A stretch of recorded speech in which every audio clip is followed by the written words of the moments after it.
Happy Tuesday. Taco Tuesday. Why wasn't your music still going? There we go.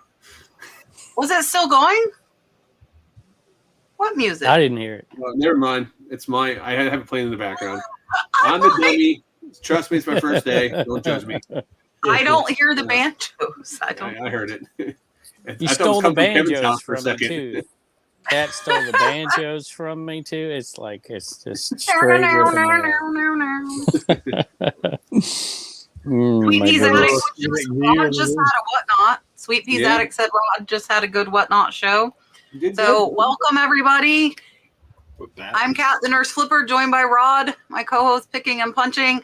Below me, Eric has been on with us several times before, OBX Picker. I also put the link to Reseller Information Network for you guys down in the chat, in the description. And Catty Corner, if you do not know, is a famous person here because of his butt. Kevin, Commonwealth Picker, Flipper. I don't have the cup to remind me. All Garage Sale Nation, Trash Cash Podcast. Trash Cash Podcast. Listen, I have like a 2-link limit. I gave Rod 3. Rod, I actually updated it. I put all your links in the description. Kevin got 2, and I think Eric got 2 too. Marcia said she's going to be very busy with links tonight. So, in case you do not know them, I'm going to make Eric big, then Kevin, and then we'll get to your questions. Get them in early. He is definitely the owner of Bonanza. Yes, he is the owner of Bonanza. Live and in living color. You don't need to make Eric big. He's already big. I'm gonna make him bigger. Big. All right, here's extra Eric. Here you go. Hey guys, Eric OBX Picker. I've actually been around for a long time, so I remember Kat kind of somewhat starting this show. So it's been a while. But I do Reseller Information Network with Tim over the years, Cernox Connection, and Leroy, Blood, Sweat, and Cell, who I'm here today promoting Mr. Sparky for. So we'll talk about that at some point. But Leroy said wait till 8:30 because he's going to pop in the chat. Oh, nice. Okay, so don't talk about it yet. Yeah. We don't talk about it. But yeah, good to Kevin, be here. are you ready?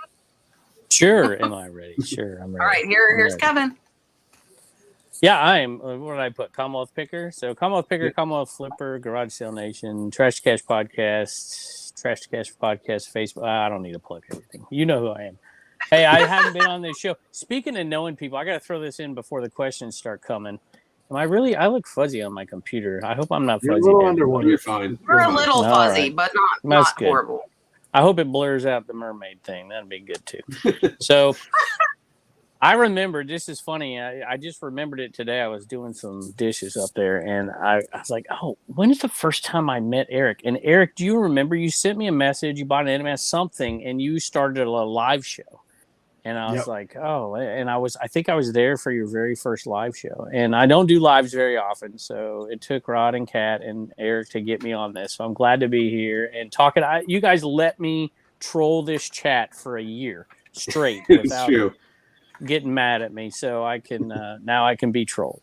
So anyway, thanks for having me.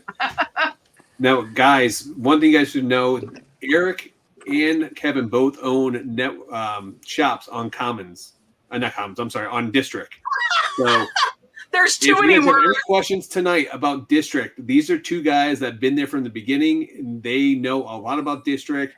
There's multiple platforms they sell. They do lives on District. They sell wholesale on District. They do regular rate trains on District. So it's a great opportunity tonight to ask your questions about District. Yeah, for sure. So if you have any questions about District, like Kevin has Dibdit and Commons, Jocelyn has Knickknacks. I am on that one. And then I know Lily Works was here. She has Lily Works Reseller. She does a lot of jewelry on District. I think she has 3 District stores, actually. Eric has Reselling Network information on there. They have their own. Okay. Yeah, we have one-stop shop. Yeah, one-stop We also have, oddly enough, me and Kevin and Uncle Steve have Mulligan's golf shop. So if you're interested in golf stuff. Interesting.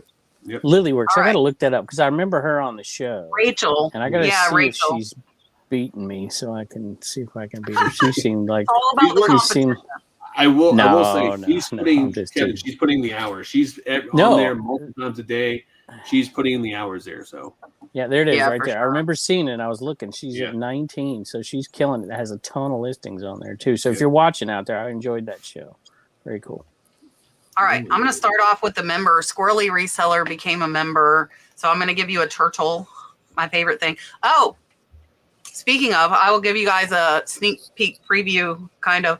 I am getting a sleeve tattoo. I'm going to get my arm measured for it tomorrow because I'm never going to work for anybody else, so my whole arm is going to be ocean. There is going to be no dolphin. I'm sorry to disappoint you all, but there will be a turtle. That's what reminded me of it. So beware. You won't see it in these, but in my thrifting videos, of course, you will not be able to miss it. But yeah. All right, here's your turtle.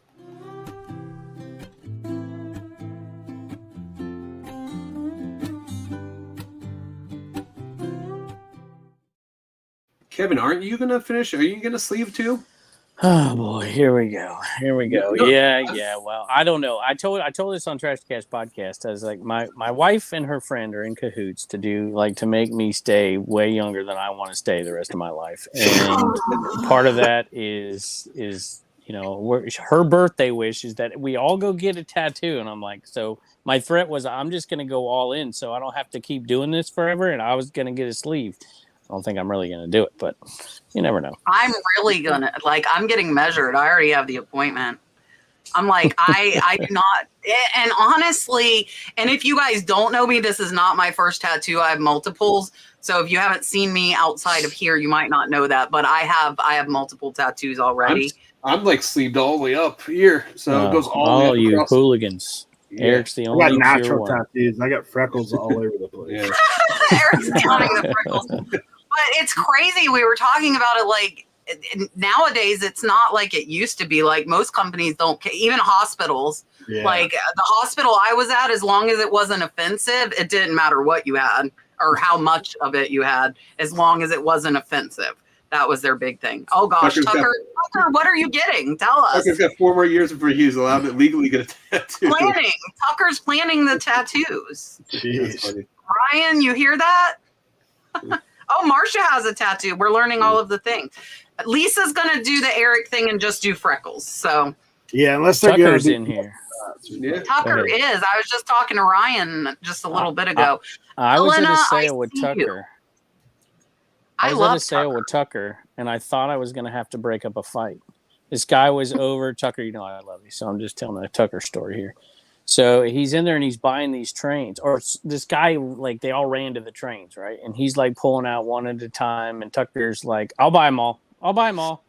And the guy looks at him like, what? I'm trying to make a deal here. And I'm like, dude, I better break this thing up before it gets ugly. But anyway, nobody bought anything. It was too much money.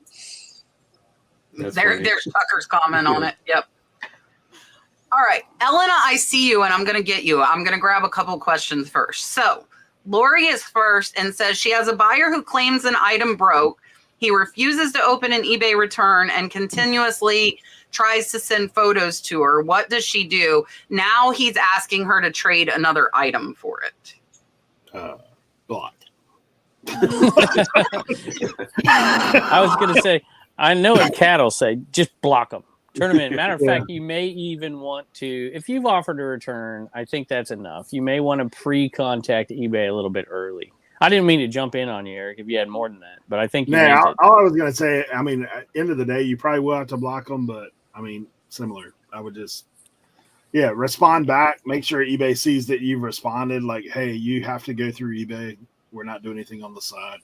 Yeah, just say, hey, I offered a return. I'm sorry, if there's an issue or whatever. Hey, I'll honor it. I'll give you the money back. I don't even block people. I know that's crazy.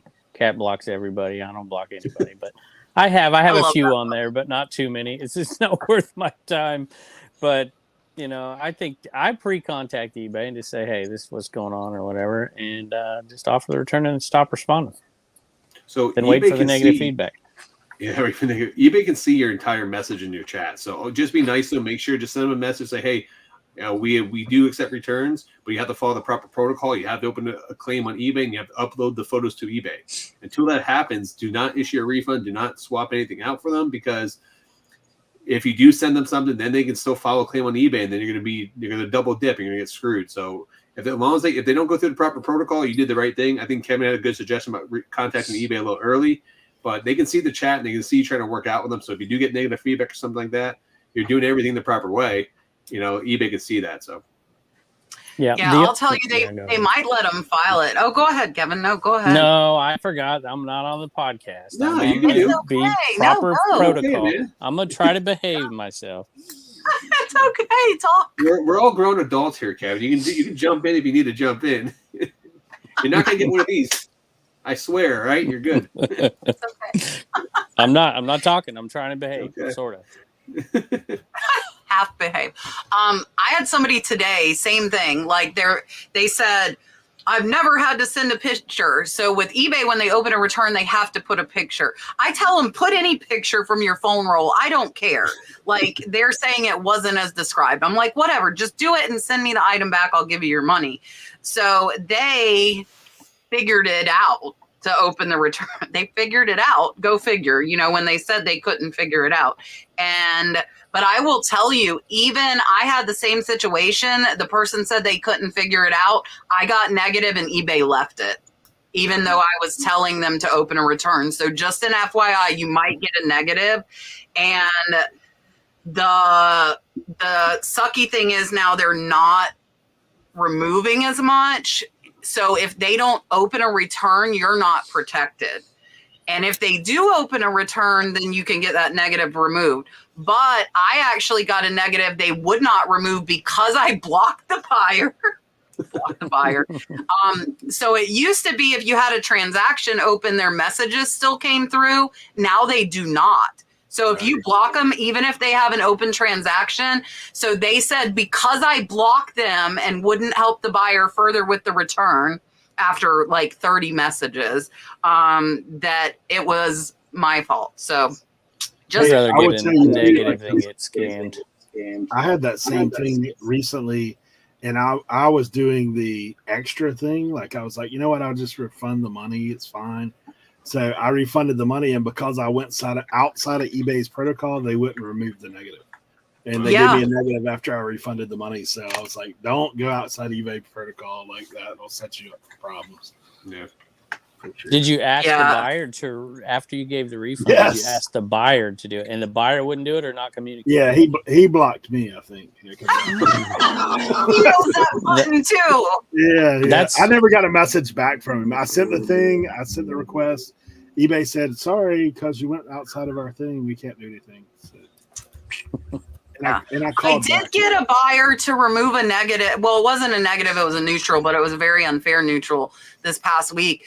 They bought 2 of the same teacup from 2 different sellers. One arrived with bad chips. And so I put in a revision request. I said, I know for a fact that was not my teacup. This is not fair to me. Please change it. And they did. They put it to positive, said it's a beautiful teacup. I guess I beat the other seller who probably will say the same thing. And I was surprised. They did it like right away. I even messaged them thanking them. Like, oh, thank you. I appreciate it. I got a question, you guys. When you guys get a negative feedback, do you guys reach out to the buyer that day or do you wait a day before you reach out to them? Because the buyer, I reach out to eBay first. You reach out to eBay first? Yeah. So I make a video about it. And put them on blast. I would say I've had more success. I used to reach out to the buyer the same day, say, hey, try to fix the situation, make it better. I wait 24 hours now because what I find out is the buyers calm down. Because a lot of times they make those emotional decisions about leaving you negative feedback. And the next day they're a lot more calm and collected. Hey, I've never done it, but Cernak calls folks, man. Oh, yeah, you can request their contact. He does that. Like he's done it numerous times and had good results. I was like, man. So I've had that happen to me back in the day where I had people call me like 10:30 at night because you can request their contact information on eBay and they would get my phone number and then they would literally call me about the item or it was damaged or had a problem with it. Yeah, that's crazy. All right. Lala said she's listing a 10 and found many fancy buttons in it. Lots of J. Jill Lamode Slimline. They're all in individual envelopes as extras. Should I take buttons out to take out of envelopes? Very old. I have no idea what she's talking about. I would say just list I think she's talking about like replacement. You know how like they give you with like well, you might not know. Fancy clothes, they give you like an envelope with the the extra button. Yeah. Yeah. Yeah. I don't know if any of those names sell good though. Like I know Chanel buttons will sell very, very high, but Anything I don't know Chanel I don't know any of those names. Me neither. I didn't, like I said, I didn't know. Is that a button with someone's name on it? Is that a button with? J. Jill is not a high. That's not a high end brand. That's a pretty modern lower end brand, is it not? No idea. It's like mid range. I feel like $40 to $50 shirts. I mean, not maybe. lower end. Low compared to Chanel. Yeah, yes. yeah. Like, I'm not talking George here. So I don't know. I can't imagine. It makes my head hurt thinking about listing individual buttons. I just can't imagine.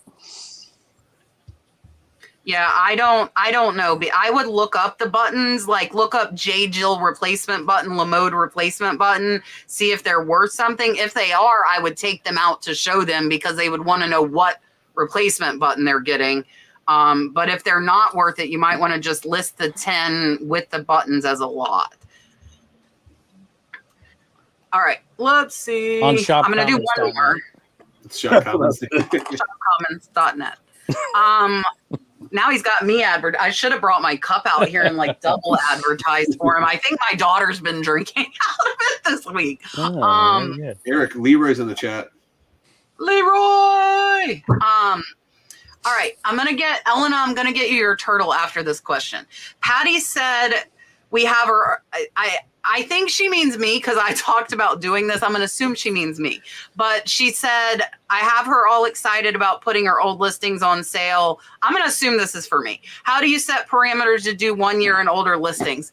So if you have not ended and sold similar, you can do it by date. I end and sell similar on everything. So I took 2 hours and went through and individually clicked 2,000 listings. It took me 2 hours.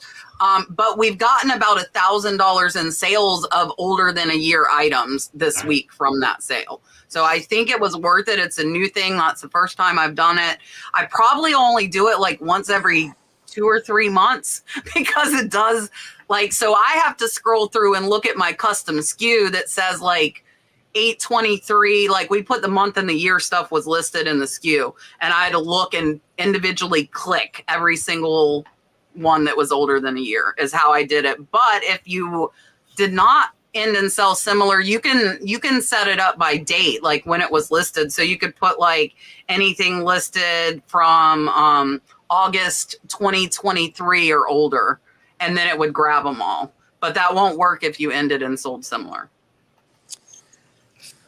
I think there's an ROI. Since you answered that order, I can do it, right? I think there's an ROI on the time you spend. So I'm not like Tim over the years, right? If you watch him, he relists, delists, and relists every month, doesn't he, Eric? It's like ridiculous. He lists and relists almost every day.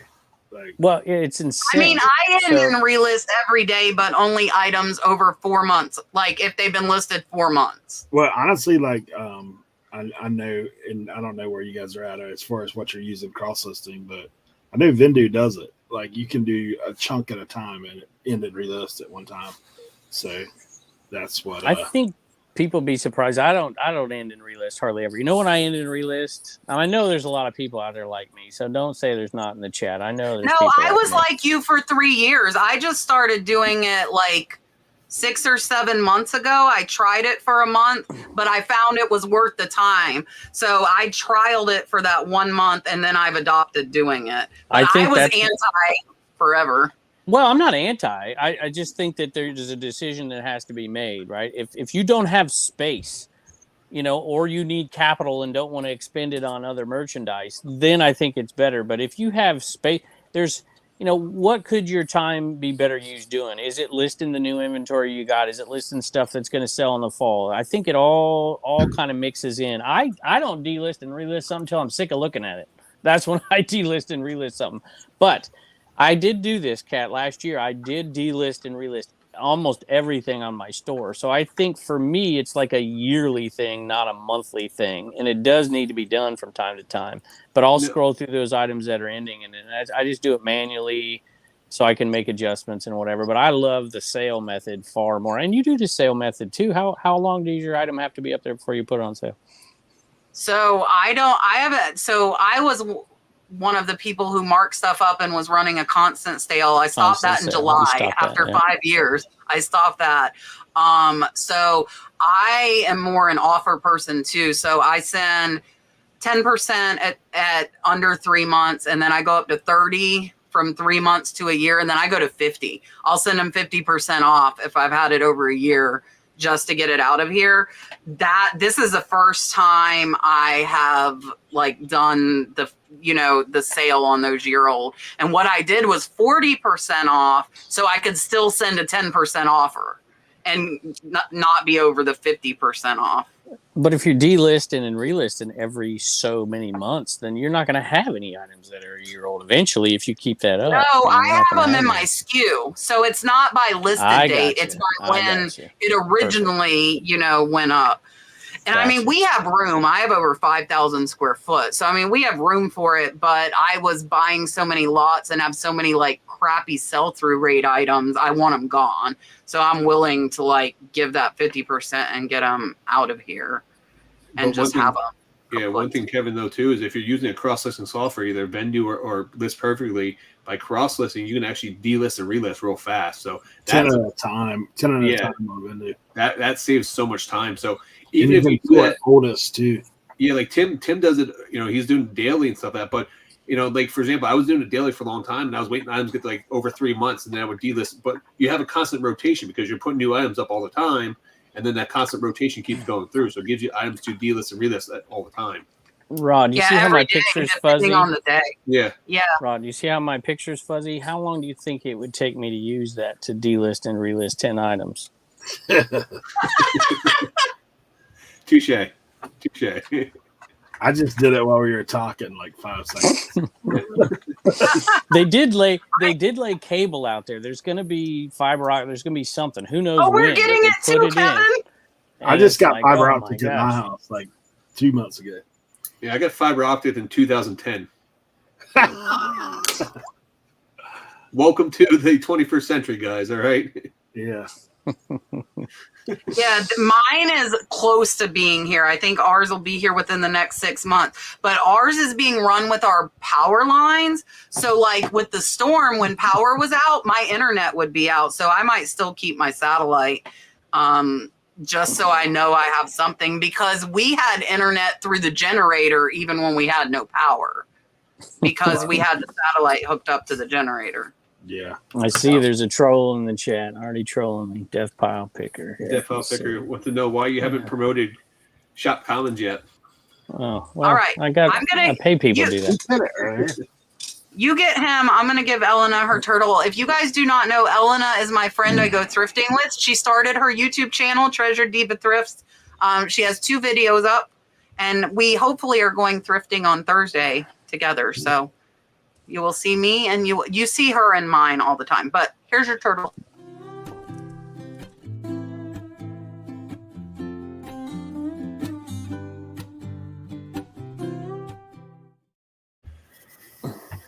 Hey, Cernoc's in the chat. Yeah, Parts of West Virginia still don't even have internet. You see it, Cernoc. All right. Sober Reseller said, for curiosity's sake, what is the item you sold that made you get into reselling? Way back in the archives, the one that hooked me, to be honest, was I bought like 5 totes of action figures. I sold the first one for like $85, and I was done. Like I was in at that point. My first item didn't completely get me hooked, but it kind of like, set the hook a little bit. And then another one came along, and it's like I was all in. I was a teacher. I've told this story before, so I'll say it quick. I was a teacher making no money, and I'm like, how am I ever going to support a family on this income? And I'm like, this is crazy. And they gave me the job of cleaning out the social studies department. I was the young rookie teacher, and everybody was like 60 years old and ready to retire. And like, you're cleaning it out. I'm like, great. And I go in there, and there's just this treasure trove of stuff that hadn't been touched in 50 years. And this was like 2000. And I'm like, okay. And I found all kinds of great stuff. But one thing in particular got me really thinking about it. It was cassette tapes of the Nixon-Kennedy debates. And I looked it up on eBay. And eBay at that time in 2000, it's like, yeah, this eBay thing, right? I looked it up, and there was one listed and one sold comp for like $11.97 plus shipping. I'm like, I'll list it. And it sold the next day. And there was a box full of, I don't know about 100, but there was a bunch of these things in there. And I'm like, this is interesting. So I'm like, hey, you want me to throw these out? They're like, just throw them in the garbage. I'm like, okay, I'll take them home. And I'm like counting this out. I'm like, I can make $1,000 off of this thing. I can make $1,000. And I'm like, shoot, back then I wouldn't get paid nothing. And I started doing it. But they also had the letters, papers, and speeches of Jefferson Davis from like 1901 or something. And I'm like, what do you want me to do with this? And I'm like, you want me to give it to the library? And they're like, no, it's been discarded. That's why we have it. The library discarded it. Well, the school's old. They probably discarded it in the Great Depression. And it was sitting in there ever since. And I sold that, I think, lot for like $900. Wow. And I'm like, okay, I'm in. I'm good. Nice. And that's when you started becoming all in? I started stealing stuff from every department. Oh man, so that's why he has to homeschool his kids, because now his kids have not allowed in the school system anymore. No school supplies anymore. Yeah, you guys thought he retired. We know the real reason now. So for me, I think part of it was sports cards. So in high school, I grew up in Pennsylvania. I lived in Lehigh Valley, which by Lehigh University, but Lehigh University was a training camp for the Philadelphia Eagles. So what I would end up doing is I would actually go to the Philadelphia Eagles and see all the Eagle players, and I got to work the camp, and I was getting a ton of autographs. So I was flipping tons of stuff and buying cards and selling them to people at the training camp, and so people get autographs. And I was making a killing doing that. And I just started going to the flea market. My grandparents started flipping cards, and then I was buying sports memorabilia and then toys, and it was just a snowball effect. So I was making more money in high school selling stuff on eBay than, people that are making, all month long, I went to high school with. So I was hooked from the very beginning. So I was out of high school when eBay started. I'm a little older than Rod. Rod and I both shared, like, both of us, like, through school, middle school, even as like young kids, we like flip stuff. Candy. Yeah. Yeah, we would buy candy in bulk and sell it. As far as like actual, like on eBay for me, so I had my older son in 1999, and I was at home with him. My husband at the time was in the Navy, and I wanted to make like a little bit of extra income. And there was a plant nursery right next to where we lived. And I went over, and almost like same thing as Kevin. Like, I'm like, this man has like thousands of these little roses for really cheap, like little rose plants. And I looked them up on eBay, and they were selling for $9.99, and they were like 50 cents at this nursery. So the nice thing is $9.99 could buy some, Cat. It was well, that was also money. Do you remember when eBay, you only paid $10 and you were featured in that whole category?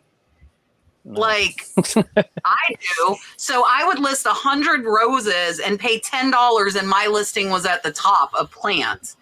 And the nice thing was I didn't have to buy them until they sold. So I would just walk next door and go buy them after they sold, get them and ship them. So the roses were the big thing. What's up, Ben? Ready, set, resell in the chat. How you doing? So yeah, so that for eBay was me. And that is also something I did again in like the early 2000s. I would buy plant starts for 50 cents, sell them for 10, 15 bucks, but I had a quantity of 100. And I would go buy them, sell them, never plant. They're common here in Florida. I can get them for 50 cents, but people in other states would pay. Now I had to go through a lot of licensing for like plant nursery and stuff. It's not, you can't like you have to have a bunch of licenses. But I did plants only in the early 2000s and made like 40,000 on eBay, which then was really, really good. So yeah. All right. Wendy says, do you recommend that newbies attend the eBay Open September 25th and 26th? I don't know anything about it. Is it worth it? It would take some doing because she does caregiving. If you're brand new, I probably wouldn't go there live. You can do the same thing online, other than you don't have the networking there. But if you're in the YouTube community, like, I'll be honest, like all of us right here, like there is a wealth of information. If you go to any of these, I mean, obviously you're here, so you know, like you're getting schooled every week. eBay Open, like I think, and I'll be honest, I've never attended the live thing, but I have sat through some of the online stuff before. It is informative, but it might be a little some of the things they're talking about. If you're just trying to learn how to list and how to, it may be a lot of things that won't pertain to you, to be honest. That's just my thought. So I'd say, look, hey, Ben's in here. Ben, didn't you do an ad for eBay Open, or was that? Ben was in eBay Open last year. Oh, that's what it is. Yeah. That's what it was. Yeah. So just out of spite, I'm not going to tell people to go to eBay Open because they didn't invite me. That's what I'm going to say. No, I have never been. I've never been to it, and I mean, I've been doing this for a long time. I'm not saying it's a bad thing. It probably is a good thing, but I think you'd have to have a mindset of this can be a vacation. This can be fun. This is going to be, it's not like all the money you expend to get there if you're close or something, but it's not necessary, but I don't think it's a bad thing. I wouldn't tell people not to go to it. I just wouldn't say you have to go to it if you want to succeed. That's just not the case. Yeah, the virtual one's free. The virtual one's free. I would rather spend money to go to a reselling meetup so you can network with other resellers, especially people you watch on YouTube, especially people in your local area. That's going to be more beneficial than going to the actual eBay Open because you can watch it online. And I'm going to say this, love him or hate him, but just click on Rockstar Flipper's video, and he's going to give you the cliff notes. And as soon as anything news drops, every single day you can get your news right there and just move on. And he'll give it to you in probably like 10 minutes. So you don't have to worry about anything else when it comes to, the eBay Open. So. Yeah, so I'll go ahead and put this up here because my name was put out as a speaker for eBay Open this year. I was invited. I had to cancel. My daughter's grandmother passed away, and then we had the hurricane, and I just didn't feel comfortable leaving home. So I was not going to be here. I was going to let Kevin take over my podcast was my original plan. That's why I decided to come on, and then she pulled the rug out from under. I was going to sit up there in the catbird seat, and I was just going to say, block them. That's all I was going to say the whole night. Block them. So I had to cancel just to be home with my family. Family comes first. And yeah, so my name was originally on there, but I did have to cancel, unfortunately. And as far as my answer for eBay Open, I would agree. I think if you go in person, it's just watching what you could watch online. So if you're a caregiver, you're better off to just watch it from home. I think you should be able to watch recorded stuff after. Ben should be able to answer that for us a little bit better. As far as, I don't know how long the recordings are there. I've went to a couple of them with my schedule. It's hard for me to go to all of it, but you do pick up good information and there are knowledgeable people in the chat. So I would say going in person is not like necessarily necessary, but if you have time, you would probably gain information. Do you have to go? No, but you would probably pick up some tidbits of knowledge from that. If you register and log in, they'll send you some free stuff too. Yeah, they do. Oh yeah, swag. Yeah. I was gonna have so much swag, and now I don't get any swag. But I've never got any swag. I've never got an invite. I never get anything. I'm just gonna sit here. If you register for that, probably something to do with my swag. Yeah. This is from 2022. I've got I had eBay pens and notebooks and all that stuff before. Just some of those are bolos. Some of the old giveaways that they had sell for good money at those old shows back in the day. Ben said in person is mainly for the networking aspect. You can get more specific direct answers, but online will be fine for most of the info that you would gain anyways. Thank you, Ben. We appreciate you. But you don't get to meet Ben. Well, I don't think Ben's going to be there this year. He was there last year. He spoke. Ben was there last year. Yeah. I met Ben at Cincinnati. If you guys aren't following Ready, Set, Resell, great channel, guys. Make sure you click on his name. Give him a follow. Yeah, for sure. Ben was on with us not very long ago on the podcast. The day I was Beverly here, right? wants to know, huh? What? It's when I wasn't here. He was on. Yeah, I think so. Yeah. Again, but he was on like a month or two before that too. He's been on a couple times here recently. Beverly wants to know, what kind of payment options do you allow on eBay? Just what they do, like the cards. I don't do anything else. I don't have PayPal hooked to it or any of that stuff anymore. Just whatever their payment processing is. I don't take check. I don't take that kind of stuff. No cash or money order like the good old days? No, don't mail it in to me. Just process it. I do take immediate I used to payment. get cash. Remember that? That was the Wild West. So for those who don't know, back in the day, eBay, you had to get check, money order, or cash. There's no PayPal. There was no credit they card didn't. processing. The cash was Originally. never allowed. People did it. Yeah, people But said it. it wasn't allowed. Cash in the I think mail. that's what Cash it through was. the mail. Yeah. I loved it when the cash would come because then you didn't have to go make sure everything and whatever. You just ship it. That was good stuff. Getting piles of cash. Plus, it was cash. You didn't. Well, I won't say it. Someone from England sent me No, don't say it. an envelope full of cash for like wrestling action figures one time. And I thought it was the coolest thing ever. They had American money. They mailed it from England to me, and I had a whole That stack probably of it. cost them so much more. Yeah, it probably did. But yeah, so for payment processing, I mean, through eBay accepts pretty much all major credit cards except for American Express now. They don't. But you can still pay with American Express. Just put it on your PayPal account and send out. Not sure if you have an American Express card, American Express one-upped eBay. They sent out an email to all their users saying that, hey, eBay is not going to allow you to use your credit card. Just hook it up to your PayPal account. You can still use it on eBay.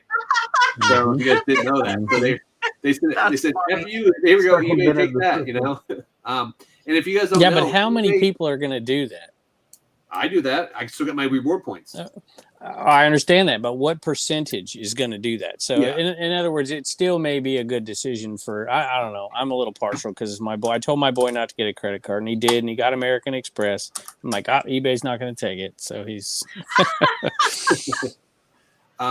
But for those that don't know, eBay now accepts Venmo payments as well, so you can actually pay for your items through Venmo. I saw that recently too. Yeah. Venmo. If you had to weigh it, I think that was a good decision. I mean, think about it. We complain about fees all the time, and I did a video about it. eBay complains about fees too, and American Express is by far the highest. Mm-hmm. American Express is it's well over double the credit card fees to the merchant. Well over double. When I had a That's crazy. Yeah.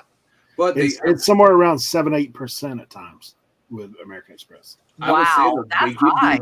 They give the best customer service for users. They give it's white. Most it's rewards. hands-on, white glove service. Like it's by far the best credit card I've ever had is American Express. You try and use American Express in Bedford, Virginia, they're going to go get the gun out of the back room, man. I'm telling you. They do not like that stuff. It's because of the merchant You go fees, paying I'm telling you. cash. They I bust know. you. That's what I'm trying to tell you. But that's how come they can give all the rewards and all that kind of stuff. So Mhm. that's how that works. So, yeah, I still have a credit card process, and I did that business for a little while. So I see the backside of it all the time. Then I'm like, whoa. I'm waiting for Camille to answer because she sent a super chat, but I don't know which one. So I asked her if she has a specific one. And I think I'm the only person on the panel using LP tonight. Sue said, if you end and sell similar, does it mess up your LP? So if you don't link it, yes, it does. And when I get to do my live, which hopefully will be, I think this weekend, it's really easy. You just hit link. I can link 100 in under 10 minutes. I timed it. So if I end and sell similar 100, I go and link them. If you do not link them though, it will mess up your auto delist. is what it will do. All right. Hot Mess Picker said, if you're on vacation mode on eBay and have new listings scheduled while away, do the new listings have the vacation shipping schedule? As she said, she hopes that makes sense. So I think like vacation mode encompasses your whole store. So I would think so. Yes, but I will tell you this. There's a little glitch. Sometimes the processing to get it through, if it sells really quickly, sometimes it will show you need to ship that item right then. Yep. It's happened to me before. I'm sure it's happened to people down in the chat. Yep. It's like there's a timing process to it where it filters in. It's not immediate. So you got to be careful. I would double check sometimes on some of it. Well, you can't really do much about it. Yeah, for sure. If you're going to list it while you're on vacation, definitely check it, because I know that's happened to me before, that I've sold something that I was like, whoa, I listed this. Because occasionally, I mean, I don't know how you guys do, but occasionally, if you're on vacation, you're a picker. If you're a picker, like, I mean, that's just like you're always in that mindset of I'm on vacation, but that was vacation. So yeah, it has some tax advantages too to do a little research while you're traveling. But yeah. All right. Did Camille ever answer me? No. Nope. And I missed it. She said, well, "Hey, don't it's $5." Pick one of them. Just pick Rod's one. Kevin, I just made a sell on comments. Nice. What? Oh, shopcommons.net. Right. There you go. She didn't say she wanted Kevin's butt, so I'm not going to give her Kevin's butt. I'm going to go impartial and go with my original one. So if you want Kevin's butt, you have to tell me. So here you go. Super chat. I don't know how Kevin's special, but his volume is getting through the super chats, and normally it mutes everybody, but Kevin's special. I don't know how. Next time you do the that's questions meant for somebody else, like that one. Like, yeah, it's definitely. Yeah, I think we'll hand that one over, Kevin. What does an question? I don't have the questions in advance. Oh, you're okay. Oh, good. What does an upside down pineapple mean? It means Dave and Carrie got nothing better to talk about. That's what it means. That's exactly what it means. What's funny about our little podcast is that they have turned my wholesome image into something completely different, and they did it in a matter of weeks. And I've suffered the consequences for a year now. So what is kind of funny, though, that those guys are about is really they're neither one of them had a drink in their life and whatever, so it's a little bit funny that they can well, I don't know about wholesome, well, to a point though, you know what I mean, but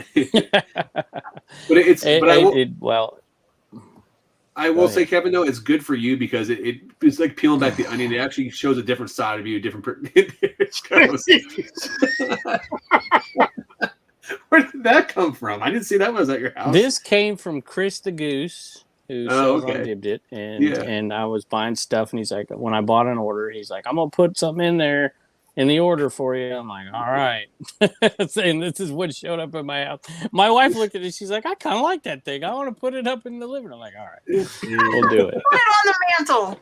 She's hanging it on the porch. I am the last person to have an upside down pineapple on my porch. If you knew me personally, that's what makes it funny, I think. Yes, that's true. I will say that is true. All right. Lee said, used a suggested seller's description recommended by eBay. But I'm assuming the AI is what I'm assuming.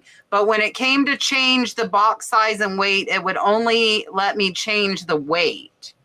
What did I do that was wrong? I'm not understanding this question.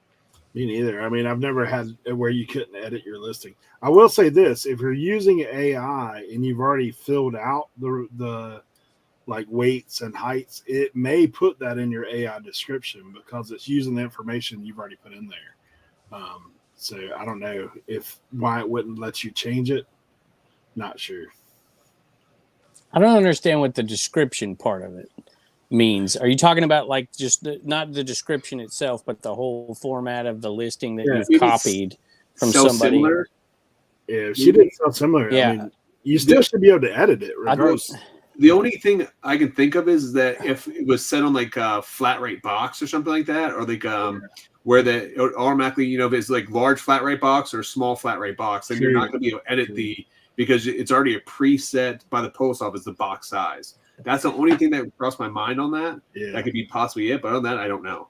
She's got a follow-up or something behind it. Huh? Yeah. I'd also say this. There's a chance. Am I going in and out, by the way? Can y'all hear me okay? Because I can move if not. You're good. Oh, there you go. Okay. There you go. I'd say this. My seller was bigger than I was using. I don't know. What? Where is it? I'm not the next comment was bigger than there. So the box size that you were using the listing off of was bigger. Sometimes, and I haven't seen this in a long time, but sometimes those sizes will have a 11.7 or 11.677777 whatever, and there's some kind of a funky default to it where you have to erase it in a different way. And I haven't seen this in a year or two, but I've had issues like that before where you have to like use a delete instead of like a backspace in order to get it gone, and you have to do it for multiple ones. And where it got tricky for me is like one dimension was right. And so I kept it, but I didn't see all the extra after it, and they needed that deleted. That may be completely off, but I bet you there's a seller or two who's seen that in the past on here too. So that might be it. Yeah, I don't know. And somebody was saying too, also, if there's an offer out, you won't be able to adjust any of that. If it was already listed and you were trying to change it, it won't let you edit anything. Oh, I was assuming this thing was sold. This is while they're listing it. That makes more sense. Yeah. Gotcha. Choose a different one and do it. Just forget it. Stop fighting it. Go choose a different listing. There you go, Copy Kevin. that one, or start your own. What? Thrifted Spirit sold hats on comment. I mean, maybe last night on Commons. Maybe that. Let me tell you. Yeah. I think Tim is the only one who hadn't sold one today on Commons. Tim over the years, so he's got to get on it. Chernock's been selling. I'll tell you what, it's fun to watch all these sales over there. It's a reseller to reseller marketplace, y'all, and it's kind of the first one, and I'm excited about it. I will say, and I will give you me if I was gonna, and I'm out of like I was completely out of inventory. I have no excess inventory anymore. So one thing that's impressive. The reason I brought this comment up here, we get a lot of times, especially during the wintertime, we get a lot of people that come in here and say they can't source in the wintertime. They can't source. I mean, that's the problem you've had for a long time, Kevin, living in Virginia, where it's hard for you to get inventory that's why you have to load up. And when it comes wintertime, you just list what you currently have. So if you guys don't know, Shop Commons allows you to go on there and buy inventory, buy lots for you guys to resell.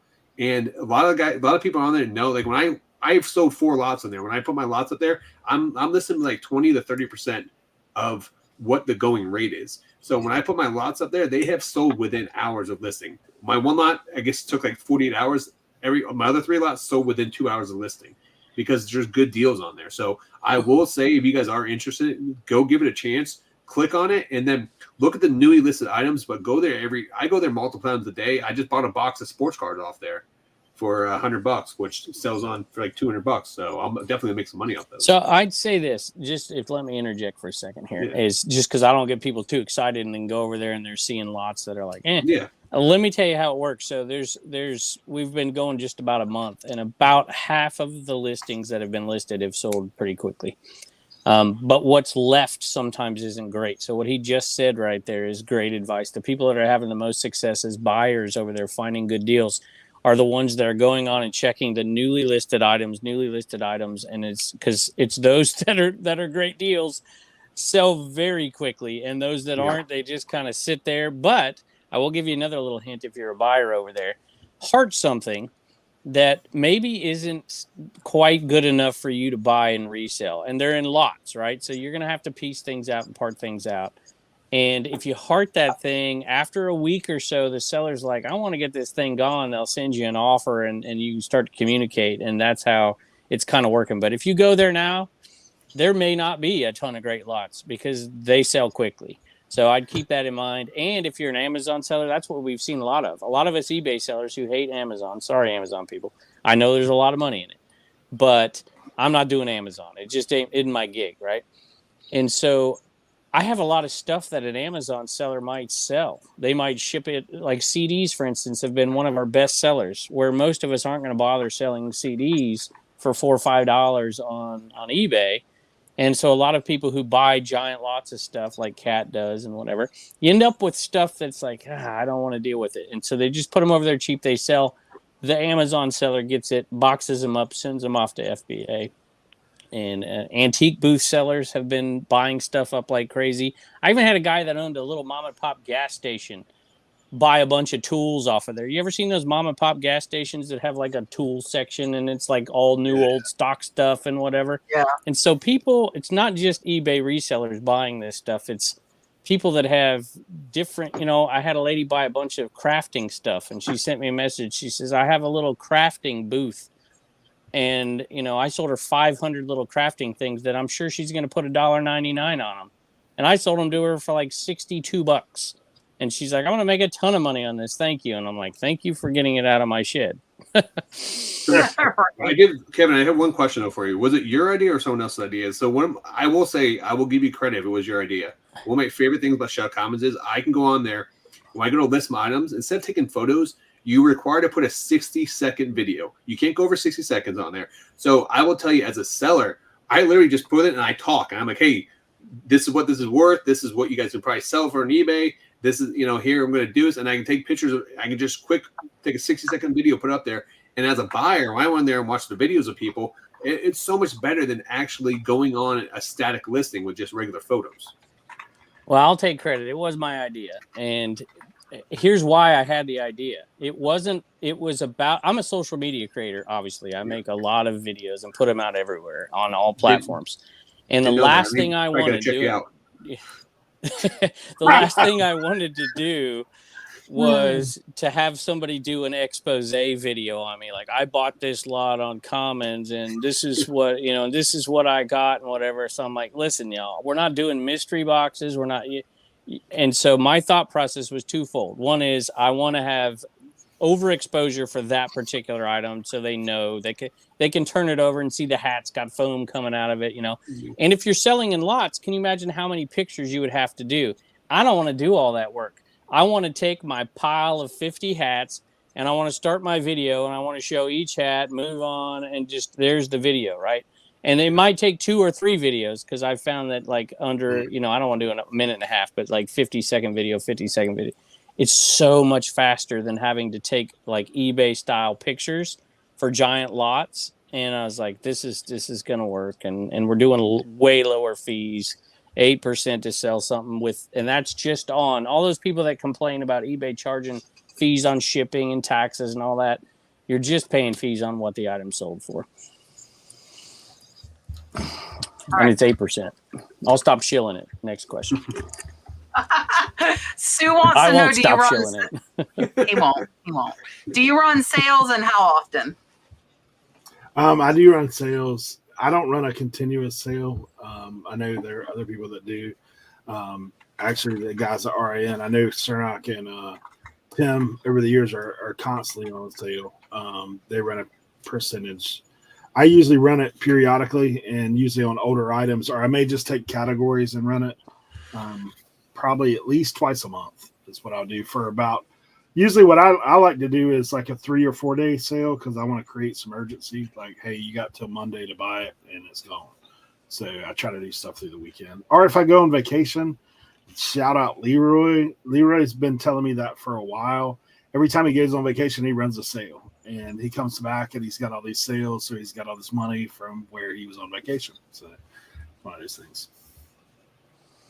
So when I get on there, I don't run systematic sales. When my sales are slow, for instance, I'm like, all right, time for a sale, and I'll go on and I'll put a sale on. But I usually don't put it on for more than a week or so. And I go scroll down and I pick the oldest items and I might go, hey, I don't do too many discounts and run too many sales on items unless they've been in the store like 200, 250 days. And so I'll just run a sale on everything that's been in the store for longer than say 250 days.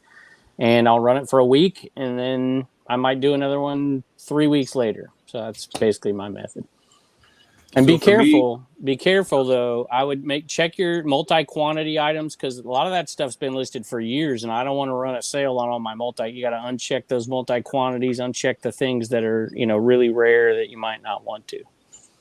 Yeah, it's a good point. I made that mistake multiple times because I just quick check everything and put your multi-quantity items on discount when you don't want to. But for me, I'm kind of like Eric. I like to run short sales, no more than 3 days at a time.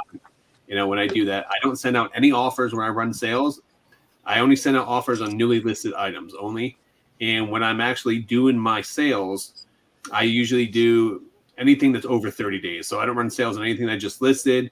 And I'll stagger them out like 10%, 15%, 20%, depending on how long it's been listed. And then what I do is the day after the sale ends, I will send out like a 25% off offer to anyone who's like watching my items to try to give them a little extra push. That just because they're already clicking on it, you get a lot more watchers, and that's I know if someone's a buyer's actually serious or not. And I will say is sometimes I don't get a lot of sales within the actual during those 3 days of sales, but I would say the day after my sale, I usually get a lot more sales because I'm sending out that one last chance offer, and I'll put in I'll copy my message like, hey, this is your last chance. I'm going to give you a little extra bonus. If you want it, here's your last chance to get it. And that's helped me in the past. Yeah, that's good. So I have changed like my whole sales concept and thought since beginning of July. Turned off marking stuff off and running a constant sale because I don't like when people do that. I decided to finally quit being the pot calling the kettle black. And I just do mine randomly now. Like I did the one, I handpicked 2,000 items. And because I had to handpick it, it's running for 2 weeks instead of 3 days. I'm like, I'm not handpicking all this and just running it for 3 days. So I handpicked them, ran it for 2 weeks, and have had 800 or 1,000 in sales in a week.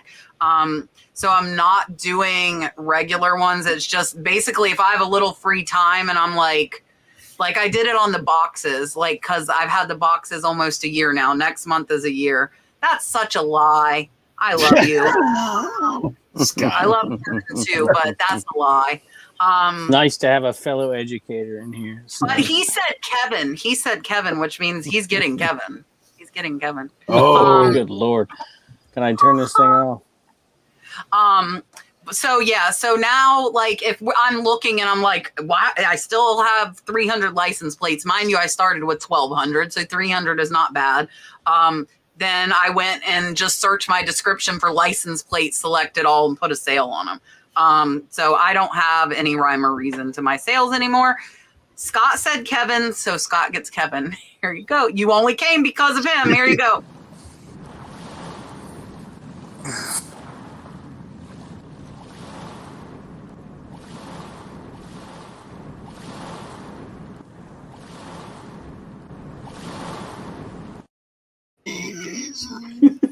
That dude could take Rod in a wrestling match any day.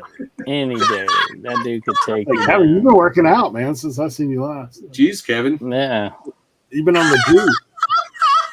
Scott, you said you were here for him, buddy. Oh, my gosh. He just threw up in his mouth. Most of us did. So it's all good. You're not the only one. Sun's out.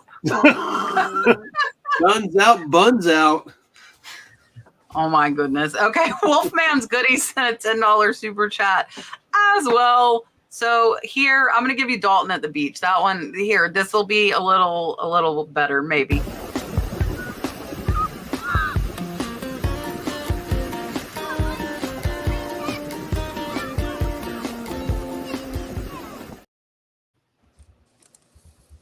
All right. Now that I'm all distracted here.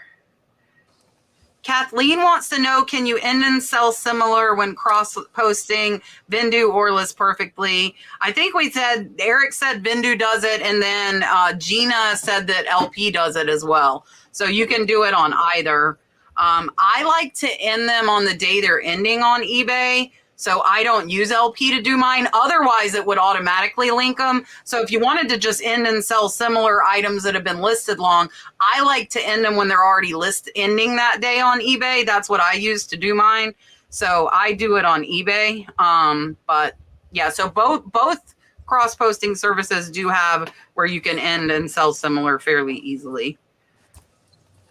Sue had another question. What do you find for what you're selling is your best way to do research? I'm assuming she means for like comps and things like that. Yeah, come to Reseller Information Network.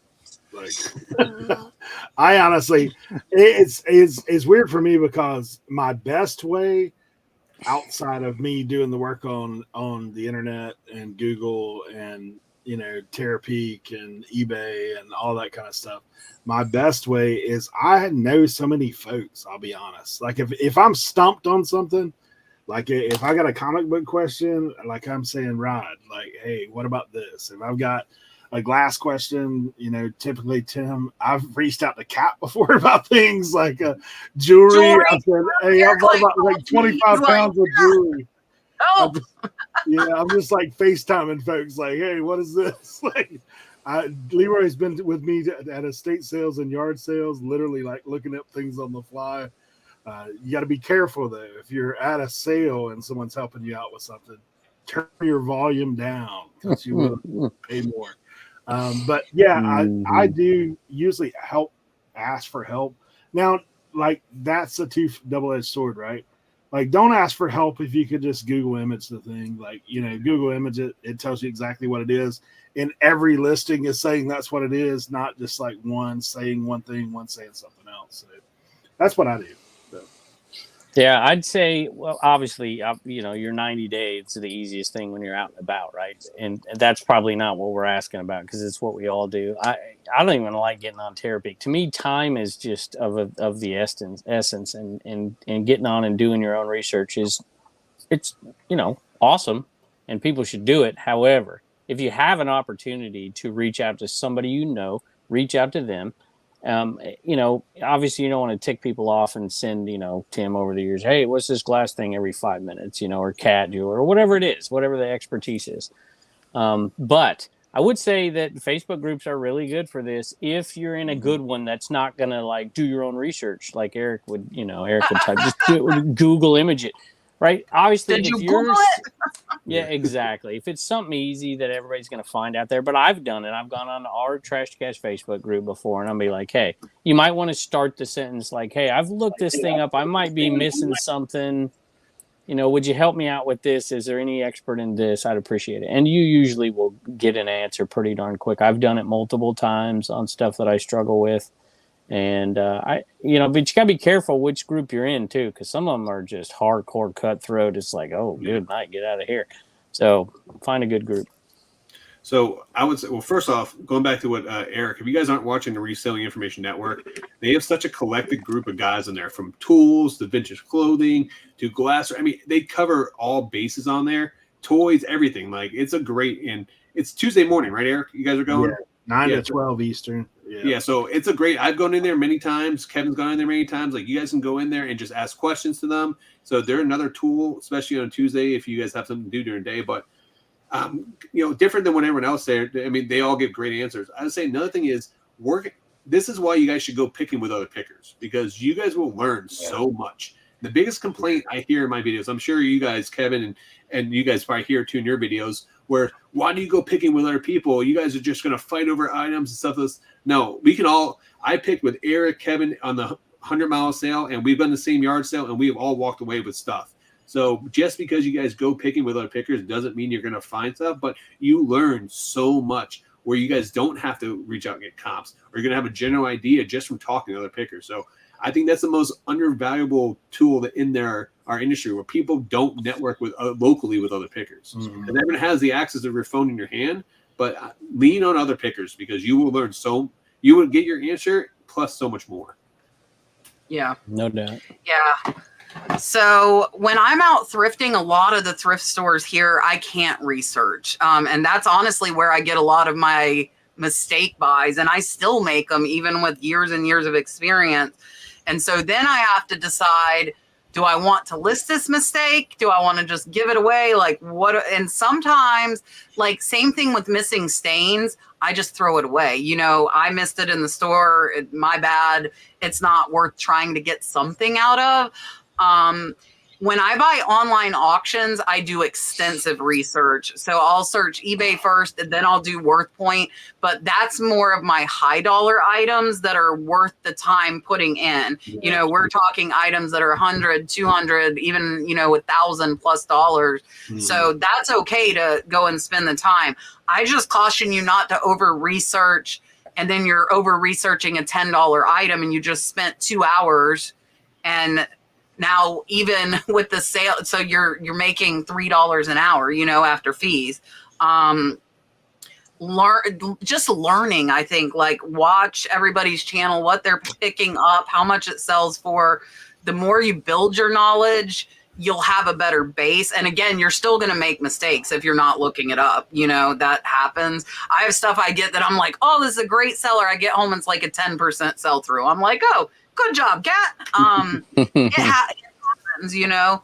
And that goes down to how much space you have again. You know, like me, if I make that mistake with a 10% sell through, I can list it and let it sit here. I have plenty of room. But if you're in a garage and you don't have space, that might be something you say, I'm going to redonate this.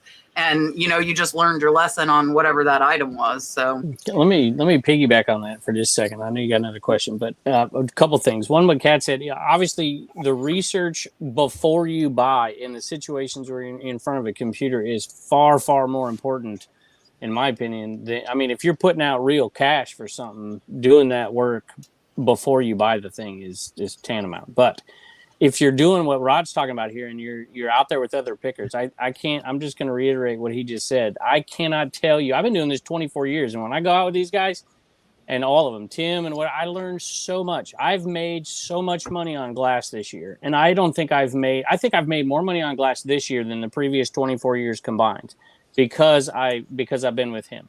Rod knows things that I don't know. Eric knows things that I don't know. Leroy's in the chat. He just said tools, and there's more than one tool on that in Reseller Information Network, but we get the point. So there's so much advantage. But when you're going out with those guys, you should probably defer to them for those particular items and let them have those items and take that knowledge and then, you know, and make it work for you when you're by yourself. Just a little word of advice for some folks. Yeah. For sure. Oh, go ahead, Rod. Click it again. Sorry, I didn't see it. Good one. Lisa, Miss Beachwalker, said, a heartfelt thank you to this community. I now have an almost predictable income from reselling over the last 8 weeks, which I did not see happening ever. Not a guarantee, but amazing for now. Thank you. Yeah, it's never a guarantee, but the guarantee to me is the more work you put in, the more you'll get out of it.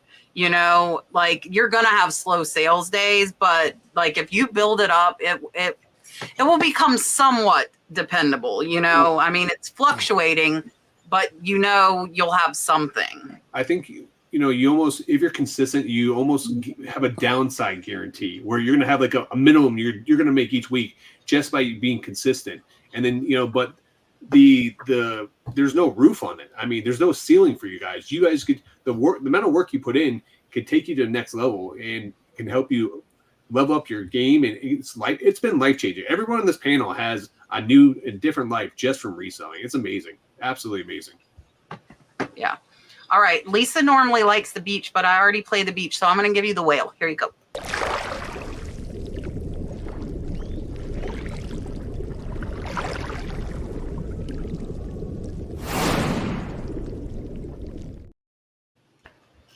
And I don't know if Gino's still in there, but special thank you to Gino's Finds. He made the majority of the super chat. He cannot take credit for Kevin's butt, though. That was Yvonne Thrifty Rich that made that one. The butt. Mark came for the butt. That means he wants the butt. Last time I gave him the butt, he yelled at me and said he wanted Rod. This is like the podcast. This is like Dave and Carrie. Good Lord Almighty, people. Here the you go. innuendos are flying.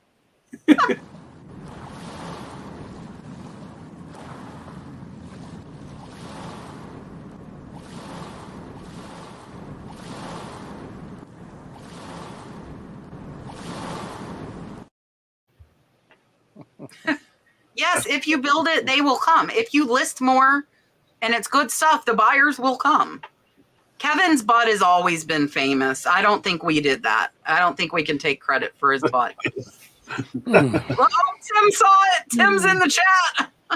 Hi, Tim. Tim, you wanted us to say you wanted us to say your name. We just say it after 7 years.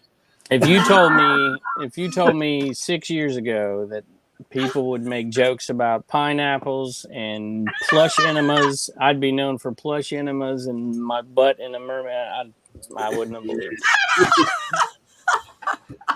I got a question for you guys on the panel here. I mean, because everyone here's done YouTube. You are where you are in your reselling career right now, but have you guys? I mean, could you fathom when you first started where you are right now? In the first started what? Reselling or YouTube? Reselling? No, reselling everything. Like what you have turned your business into. I mean, everyone here has a very successful business, successful YouTube channels. I mean, you guys are respecting the community. Like, did you see this happening when you first started? You know. What are you, Eric? Yeah, I'll let Eric talk. No, like honestly, like it's funny because it seems like forever ago, but it's really like when you're in reality, what, 5 years maybe for me. Like, so I do look back of me being, I mean, not a ton has changed. I got more junk behind me, but when I first started, I was in a little bedroom in our house doing YouTube, sitting there talking to folks about things that I really didn't know a whole lot about myself. And just, you know, the journey, the community, getting to know. Now I know so many people and have such a network of people that honestly I may loosely have an acquaintance with or may know pretty well that I couldn't imagine. And knowledge base. Like we were talking about this on our show the other day, just about over that period of time, like some of the stuff you said, I picked with a ton of people. Like I've picked with everybody on this panel. I've carried dishes for Kat a couple of times up there in like to her car, but you know we've been out and I've been around, and honestly I've ran reseller shows similar to this for most of that time. Like about probably 3-4 months in, I had a couple of guys want to be on a show before we were all calling them podcasts. Like we were doing a show, and it was a reseller roundtable. So then we were inviting people on every week. Kat was our second guest. Tim was our first guest. And like, so I would go out. We always did our show Friday night. I always went picking Saturday. So now I'm taking the guests that we brought in and what they talked about and their expertise and their knowledge and then applying it. And so now when you go out picking, like, yes, do you still research? Do you still make mistakes? Like Kat said, yes. But I hit a lot more than I miss because now there's such a knowledge base. Now there's such a you know, I hear Kevin say it all the time. Like he knows enough about a little bit of everything to be dangerous, right? Yeah. Like I can grab a hold of something and say, you know what, that feels like quality. That feels like something that would be, whether it be clothing or even like trinket stuff that you pick up and like this just feels like it's made right. You know, like it's good. So. I mean, to think from where I was, like literally picking up trash in the beginning, like literally, like, okay, that looks like it may sell something, to where I am now. It's when you look back, you're like, man, it's a long road. So listen, as far as reselling goes, I've been doing it for I was reselling for 19 years before I ever picked up a camera. And if you watched my first video, you'd realize that I didn't know anything about anything. I still to this day, two things. And Eric said it. I'm still not an expert in anything. I really, truly am not. And people are like, but it's true. I'm not an expert in anything. Now, I mean, Tupperware maybe, right? But that's not making you a bunch of money. And I just love it so much that I've gleaned enough knowledge off of watching YouTube channel. Man, I watched this stuff long before I picked up a camera, and that inspired me. I'm like, hey, I'm no genius here, but you know what's missing from this space? Just normal people out there picking normal stuff. Because I'd watch these videos, and it's like, you just walk past a purple ab roller, right? Just like you guys watch me, and like, that idiot just walked past this thing, right? I mean, none of us are experts, except for maybe George. right? I mean, there's some experts on a walking right? encyclopedia. You know, there's some, but the 99% of us we're not experts. We might act like it on TV, but we're not, and I'm not either. I walk past stuff all the time. And matter of fact, with the same sale, we're at the 100-mile sale. Me and Rod were at a sale with Death Pile and somebody else. I can't remember. There's a local picker there, and we picked it, and I did really good. I was super stoked, and I get home, and Eric's got the rest of the stuff that was at that sale that we passed up. I'm like, what the heck? I'm like, dude, I comped that stuff. I priced that stuff. It wasn't worth it. He's like, yeah. Well, you just got to come a little later and get a better deal on it. And you picked up a ton of tools from that thing, right? And you probably called Leroy, right? I mean, you know, I guarantee you called Leroy. Yeah, there you go. Let's go with all those tools, by the way, Kevin. They're all gone. Yeah, I got no doubt about it. And so, you know, as far as the YouTube stuff, and it's not just YouTube at this point, it's everywhere. And I mean, we're, you know, everybody, TikTok and Instagram and all this stuff. No, but if anybody tells you they expected this stuff, they're full of baloney. They might have hoped for it, but nobody expected it. I don't think. Maybe if you're delusional about yourself, you expected to do this. I certainly didn't, and I'm grateful for it. And now it just means that I can do this the rest of my life and pick and do what I really, really love. But I don't know. That's my answer, I guess. How's that? No, I think you both make great points. I mean, yeah, I mean, even though we have a wealth of knowledge, we're not experts, because when I go out, you guys school me on stuff, and I school you guys on stuff. We go back and forth. We help each other out. It's funny you brought the ab roller, because I actually put out that video today where you're buying we picked up the ab roller, and I didn't know about that without watching your video before. So, you know, like, this is something I learned when I was with you, or, you know, learn about getting skis off the Norder track. You know, that's something I had no idea, but that's something you taught me on when we were at the Highway 127 sale, you know? And you know why, Tim? I was going to say with Tim, I feel like an idiot when I pick with Tim, because he's got, you know, Tim's got the knowledge. Yeah, he's got it. And it's like, man, I feel like a dummy. So it makes me feel good. Like, I know what I'm doing when I can tell Rod, hey, pick up these stupid skis over here, because these will sell. This Nordic, you know, when in doubt, part it out, that kind of stuff. And that's where I started. It was just because I don't live in a very wealthy area, right? If I lived in some of these places, I wouldn't pick half the crap I pick. It's not worth it. But there's a lot of people out there in this country that don't have the Goodwills. They don't have, you know, the great garage sales every weekend. And so they kind of gravitated towards my channel and saying, I can find this stuff. And that's the best part of it. When you find that thing that nobody at a garage sale thinks has value, because you look at it and it's like, you know, they overpriced this, and then this thing's sitting over here and they're like, yeah, 50 cents, right? For $1 worth of 100. I love it. Love it. Yeah. Yeah, it's magical. I mean, for me, you know, 2 years ago, I was literally sitting at a desk job, which I absolutely hated, and I was reselling, you know, on the clock, because I was working from home, and, you know, just watching Kat's videos, watching Kevin's videos, watching, you know, Rally Roots, watching all these other resellers out there, because, and then, you know, fast forward 3 years later, like, you know, I'm actually out picking with people on the show with Kat, doing all these things. Like, you know, it just goes to show you, I will say 2 things I learned. One is you have to have the determination to be able to keep going and keep pushing through, but you have to have the willing to learn.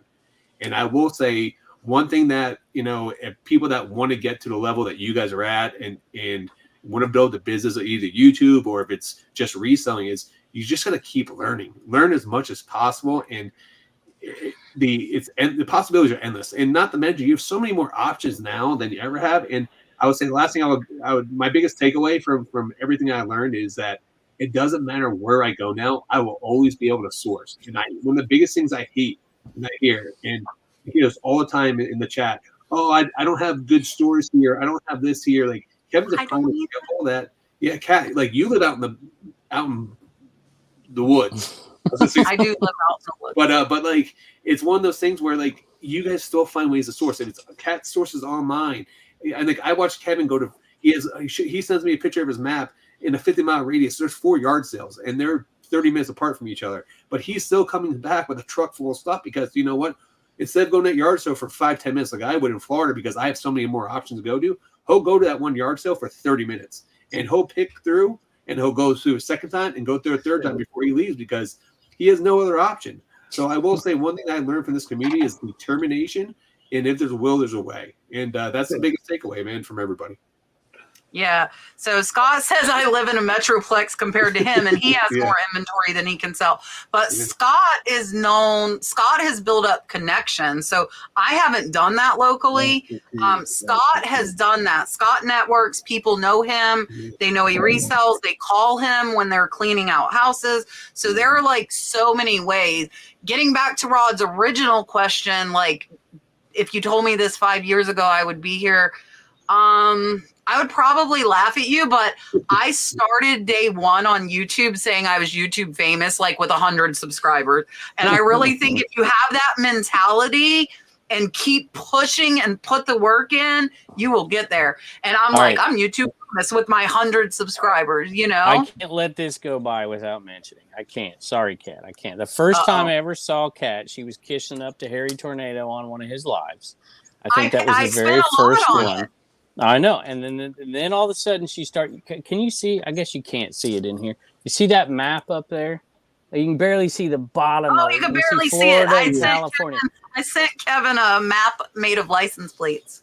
I was putting license plates from viewers on all these bins, and we got them from all 50 states. And Kat sent me that. And of course, you know, you got to shout Kat out. But listen, it's the same mentality. Yeah, there you go. There you go. For picking. Kevin sent me this for my show. That's awesome. But and I think Eric, I didn't know Eric, right? And so my show was, I always had this mentality as a teacher, and I've said this before at conferences and stuff, where it didn't matter the kid in the room. I would talk to the most popular kid in the room and make them the focal point of my class, and then I would make the kid in the back of the room who wanted to hide like this, I would make them a focal point of the classroom. And if I could do that, I could get everybody. And so I would say that if you're going to try to do something on social media, treat every single person the same. I think, you know, Eric, I had no idea who Eric was. And I gave him the same shout out I'd give, you know, Kat or anybody else that did that stuff. And then you get to know them, and there's like different levels of those shout outs. It's like you just mentioned somebody because you don't want to shout somebody out like, hey, go watch this channel. You don't really know. Yeah. And it's like, cool, watch it. But, you know, if you treat everybody the same, I think in reselling too, you know, when I'm out there, with, you know, picking with people I see all the time is key, because people see through the nonsense most of the time. I would think most people see through it. Yeah, so if you told me that, I probably wouldn't believe you, but I was still telling myself in my head I was YouTube famous with 100 subscribers. I always tell like you guys, honestly, Kat and Kevin are, for me, when I went back and just think about YouTube journeys and all that kind of stuff. And, you know, I know you guys were crushing reselling before YouTube became a thing. Like, you guys knew we're on the path anyway. But I remember just looking and saying, man, they are straight grinding. Like, I mean, I remember that with Kat, because we used to talk quite a bit on the phone and stuff about, like, because we were all noobs. Like, we were all just trying to get there and figure it out. Yeah. And, man, just to watch, like, the continued grind. Because, unfortunately, my YouTube journey, I was like, dude, if I got to pick between picking and doing because a lot of people think the camera, you turn it on, it's easy. That is nothing but straight work. And I know Rod's like really grown his channel in length of time. But I was like, guys, if you think that that's it, I've stayed with Kevin on numerous occasions, and he's working through the night, and I'm sleeping, dude. I'm just like, you wake up and he's up editing videos and stuff, picking through the day. But, like, you know, to watch that. So if people begin to talk about, like, hey, reselling journey, if you put your nose to the grindstone, like, you can get there. You can. It may 100%, with or without YouTube. So I just put out my story a couple days ago, because, like, I had 400,000 in sales last year, but I will say the majority was on Whatnot and a very low profit percentage. I do want to make that very, very clear. I spent a lot to make that.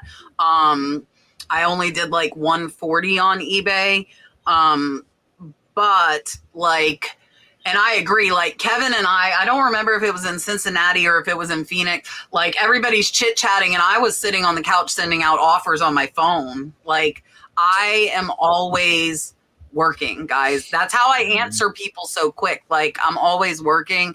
I do take time off, though. Like, I take time off. We, like, went to the NFL game. We go to the baseball game.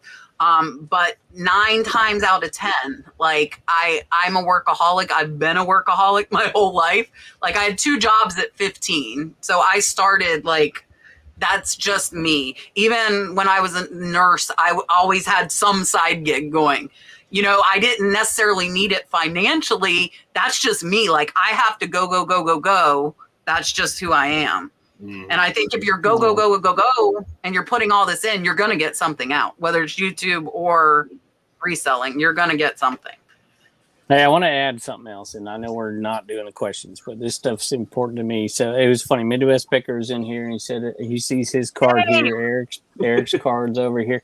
I keep these things, and a lot of them aren't visual, but it keeps me, you know, grounded to the fact that I remember all those early days on YouTube and the grind, and everybody was whatever. And I know there's a lot of people out there who think, you know, that's the answer and that's whatever it is. And, you know, and there's some creators out there who tell people, you know, change your life and make video content and whatever. And I do too, to some degree, but that is a small percentage. Yeah. There's a lot of people we can all attest to that put in maximum effort, and they do, and they're so disappointed in it. Listen, it's not easy to do, and it's luck of the draw for a lot of folks. It's way harder to do now than it was back then, and back then it was hard.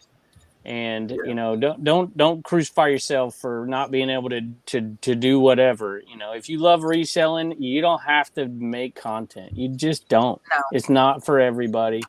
And it is for some people, though. It is. And, you know, I don't want to discourage people to do things like that. But, you know, it drives me nuts to hear people, you know, spend 30 hours a week doing this and just ignore your reselling. But you might never get anywhere. That's the thing. If you don't love it, like there are amazing channels that started when I started that still aren't monetized that I know.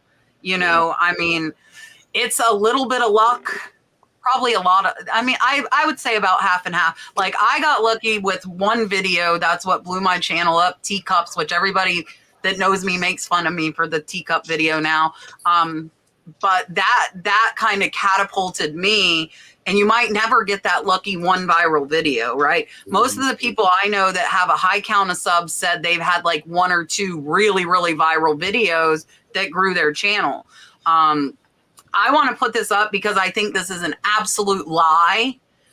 Scott, listen, I helped catapult him to 1,000 subs in the chat here on a podcast years ago now. But he is absolutely amazing. And if you want educational, Scott is the person to go to. I don't do as many like tutorials and how-tos anymore. Scott is like, if you're a new eBayer, you want a tutorial, go to Scott. And Scott is amazing. I've met him in person. He is a really, really great guy, and I consider him a very good friend. If you want the tutorials, Scott is the way to go. If you want to buy an Amazon product, Scott is your Vanna White. Scott does a lot of Amazon product videos as well. But yeah, definitely. Rod, did I get this one? I don't know. I don't know either.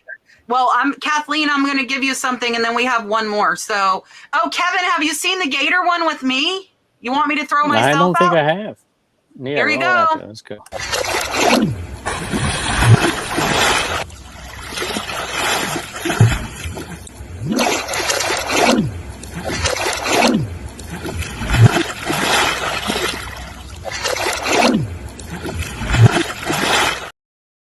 That's so. I see those tattoos. Yeah, there are some of my. That's just some my leg tattoos. I have more.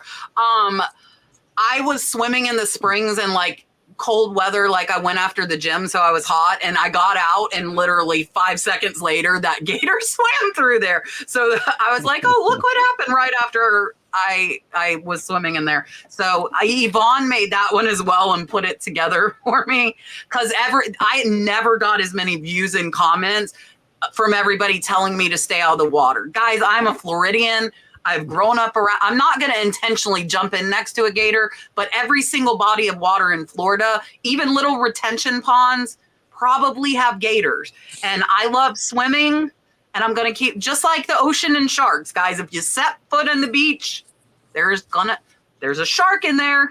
Like I've grown up around it. I respect them. I will move out of the way if they come, but I'm not scared. I'm not scared. Kat, I don't know if you heard the news, but there's a new picker coming to Florida. Who's coming? Ooh. Moving? American Arbitrage and Lady Arbitrage will be moving to Florida, and they will be here by October or sooner. Where are they coming? Probably west coast of Florida. But yes, they're going to be here within the next 2 months. I'm on the west coast of Florida. No, I'm sorry. And they have to sell. They have to sell all their inventory off. So dibdit.com tomorrow night. They're selling eBay. They're selling. It's not low and they're selling everything off. So come and join them tomorrow on Dibdit. Yeah. Valerie said she put. Is this it? I think this is it. Valerie, we're just like catching up like old friends. Like all of us know each other in person that are on the panel tonight. So I think we're getting like out in left field. So there are going to be a lot of unanswered questions tonight. I apologize. So if this is you, Valerie, I have your question still. If you have a ton to sell, Kevin's going to like to answer this one. Do you have an average ASP for eBay and cheaper? Like, oh no. So do you have an average sales price you want to get for eBay listings? And the cheaper stuff, do you garage sale or charity? Kevin's still going to like to answer this one. Or is it better to make lots of cheaper stuff? Better to sell lots on Common or eBay. See? All right. There you go. How much did you pay her for this question, Kevin? Hey, I don't know. Let's see, a nose for picking asked about the district experience, so I was going to interject with that, but I think we can get it on this. I'm going to let Eric answer this thing first, though. For me, I've moved mine up continually. My average sale price on eBay. I do try to be at least in that $40 range for me, only because I have limited time. Like I'm a little bit more less time to list and that kind of stuff is what I've had in the past. So I've moved it up. And what I do if it's less than that, typically, unless the sell through is just crazy, like it's going to sell right now, I will go ahead and lock that stuff up. So what are you at now, Eric? What is your minimum you want for eBay? Like $40. Yeah. Wow. Is usually what I'm trying to stay at. But I mean, I do list stuff maybe a little cheaper at times. But that's like, if I'm picking for that thought, like now I'm actually trying to pick. Now, obviously, I've got a ton of mess that's not like that way. Or if it's parts, like there's a very variable there. But if it's parts or something along those lines that I have multi-quantity, I will do it. Cheaper stuff, I'm either selling in lots. Honestly, right now, here lately, I've been, if I buy a huge amount of something, I usually pick out one or two items that are really good, and the rest I'll just put in lots. Like that's what I've been doing. So, yeah. Hey, I'll tell you, I'll, obviously I'm talking about Shop Commons. By the way, thank you. And a bunch of folks came over there and are members. So I appreciate that. Somebody bought Tim over the years a lot. So he stopped whining about it today. Everybody else sold one but him. So I got like 7 lots today. I'll tell you, Eric, I think we've listed 45 things and sold 41 of them. And yes, they are. It's not for every seller. It's for the seller like Eric talked about there, where you're getting more inventory. The better picker you get, the more inventory you're going to get because you're out there finding it. And then you have to start making decisions. What's my ASP going to be? Am I going to pick up? I just sold a Miss Fritter Crazy 8 thing today for $9.95 plus shipping. And I almost didn't pick it up. But to be honest with you, here's a little truth. I'll tell some secrets. If I wasn't on YouTube, I would no longer pick that item up. But I'm on YouTube, and I like to appeal to folks who maybe don't have the mobility. Maybe they're older. Maybe they can't get out there and source like they used to. And they're left picking things that they can handle. Maybe it's something small. And so I don't want to discount. I hear so many resellers do this, and Eric didn't do it. He said, for me, I do this, right? He didn't say for you're because I've seen people in chats. It's so stupid to pick up something you're only going to make $15 on. No, it's not. It's not. It might be for you, but it's not for other people. There's a whole bunch of different people with a bunch of different limitations, with time, physical limitations, families, all kinds of things, jobs. And that's why I like Commons, because Now I can still pick those things up, but I can show the eBay comp and whatever. Like I picked up back in the day, I used to sell that stuff off $6 plus shipping, $5 plus shipping. I try to get 15 for it, but the more I get in, the less I want to do 15 plus shipping. But I make exceptions to make the point that I'm making right now, because there's a lot of resellers out there that they just can't physically do it. They'd rather deal with smaller items. They might make smaller profits, but it's what they can do. It's what they enjoy. So I think it does depend. I know you're asking us. So for me, it's 15. I think if I stopped doing YouTube today, it would probably be 25. I know that's a weird answer, but that's the truth. And just to piggyback on the Commons thing, I'll do it real quick, because somebody asked about the experience on District. It is an option. A lot of people get criticized, people like us who do videos like, you sell your junk off on Whatnot to your followers and whatever. Okay, I kind of agree with that to some degree, right? It's not completely true. If you know that you can't just depend on viewers buying your stuff over there. You got to bring stuff, and it's not completely true, but there's some truth to it. The bigger the social media following, and so I've kind of stopped. I would much rather to a viewership, to a group of people, say, all right, I bought this lot of things for $20. I'm going to sell it for 60, and you've got meat on the bone over there. I'd much rather do it like that. And the time spent selling $4 items on Whatnot is not necessarily time well spent. If it takes away from other parts of your business, it's not wise. And that's why I started Commons, is because there's a lot of people out there who don't have a following that still want to, they buy in bulk, like Cat, like storage auction people, buying whole units. You got to find a way to get rid of stuff, and you might even niche down and sell this stuff here. And even though this stuff has great value, you're not going to donate it. You can get your money back out of it, maybe a little bit more, and pass it on to somebody who can't source in the winter, or who's 83 years old and can't go out to Goodwill every day. So, all right, there you go. I think Kevin made a good point about Whatnot and about people saying they sell the junk. And I think part of it has to do with a bunch of YouTubers out there. And some people do, though. Well, like, yes, some people do that. But I think a lot of us are at blame because we say in our videos, "Oh, I'm gonna sell anything that's $15 or under on Whatnot," and that doesn't mean it's bad items. But I think a lot of people think it's because we're just gonna put the cheap stuff and put the good stuff online. And I would say, like, I've changed that mindset over time. I put a lot of good stuff on Whatnot. I do blow out some good stuff on there, but I think the beauty that we have now is we have so many platforms to sell stuff, and for me, what works best for me is I am just like Kevin. I have a $15 price point, but that doesn't mean I'm not going to pick up an item for $10 if the sell-through rate's 100%. If I list that item and it sells tomorrow for $10, I'm going to sell that because I know I can quick flip that and it's easy to ship or something. Especially because I like selling media and DVDs. I will sell DVDs or video games like $8, $7, $8 because they're super fast sellers and they're super easy to ship. So my amount of time I have to put into, because time is money. If I could sell a game for $8, $10 and it takes me literally 1 minute to package it up, I put it in a bubble mail and mail it, I'm going to do that. So there is nuances to it, but I would say most of my items are going to be $15 to $20, but there are some exceptions to that rule. Now, when it comes down to selling lots, I would say one thing that I've been doing over time, and I evolved over time, and I think a lot of us resellers do evolve, is when I used to buy a lot, I used to try to squeeze out every single penny out of that lot. I know the Cat's laughing because this is something Cat was, known for doing for a long time. But I would try, even that item was, if I'm getting $50 for one item, $30 for an item, I'll put that item up for $5. And I found it was a waste of time. So what I've been doing now is to try to increase my average sales price. Instead of listing 3 items for $10 or 3 items for $10 each, I'll put them in a lot for $25. They'll get a $5 discount, but it's a quick flip. I'm increasing my average sales price. So I've been doing a lot of that stuff.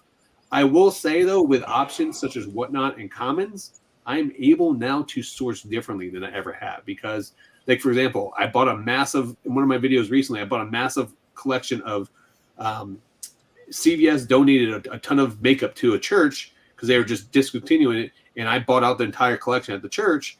And I decided, I was like, I'm going to try, allow me to try to sell something that was outside of my comfort zone. And I realized how much I hate selling makeup. Absolutely despise selling makeup. So what I did was I put in a couple lots. I was going to put it on eBay, and I was like, this is just a pain in the butt. So then I ran a couple lots of Whatnot. I was like, this is still, yes, it's sold well, but this is still a pain in the butt. So I literally just put it in a giant lot. I threw it on Commons, and I give someone a great deal. I made a profit on that. I made a profit on all the other stuff I sold. So I was able to quick flip and move on for it. So I think having the option for like Whatnot and Commons allows you to test the waters on stuff that you normally would never have tested before. So all right, I know it's Kat's show, and I know Kat wants to answer this question, although I forgot what it was. But I got to piggyback on one more thing, Kat. Yeah, there's a but. You got it. I want to piggyback. Look, here's the idea for a lot of people that don't understand out there. This is a marketplace for resellers to buy. Okay, so take jeans for instance. If you were to sell a lot of jeans on eBay, if they were all the same size, you could sell that to somebody who's going to buy it and get a great deal. Much harder to sell a giant box of jeans on eBay. Who's going to buy that if they're all brands and all different sizes? Nobody's going to buy that except for a reseller. Well, the key to this is the cost of selling over here, and the speed of selling is much quicker with a lot like that. Because for somebody to buy a massive jean box on eBay, they would have to be a reseller, right? And they would have to search that item out. On Commons, every item is a resell. Every item is a massive lot of stuff. Hey, that's what happens. That's a perfect segue. I have a lot of jeans on Commons right now. So I think what Kevin was going to say, if you want to look for a lot of jeans, I have 10 pair on Commons right now. I wonder if he didn't plug his phone in and his phone died because he was streaming from his phone. Yeah. He tries to take over your show, Kat, and he just cut me off. Look, I'm here, and he tried to take it over. He was going to take it over if I wasn't. He killed his phone, like trying to take over my show. So now I can answer because he's gone for now. So for me, and I think Kevin made a good point. You really have to look at your business model. I have employees, guys. I have a serious payroll to pay. So my ASP that I shoot for on eBay is 25. Now, I will drop it down to 15, even 10, if I really like the thing. I make exceptions, but I make sure my hourly employee, oh crap, he's back. I make sure my hourly employee lists them versus my employee I pay by the listing, right? So I have one I pay by the listing. I'm not going to pay her $2 to list a $10 item.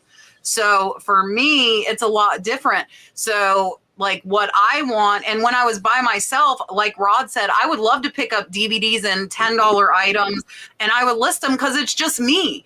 And I know Kevin's done videos. Like if you figure out by the hour, if I can list 30 $10 items in an hour, that's $300, you know? And if I'm by myself, then that's fine. Now, if I'm paying somebody $2 each, it turns into a different story, you know? So my business model has changed. Mine is completely different. I don't know that anybody on the panel's paying. Oh, I think Rod has part-time. He has somebody helping, but I have a full-timer and a part-timer that I pay now because I wanted to still do YouTube. I could not do reselling the way I wanted and do YouTube the way I wanted by myself.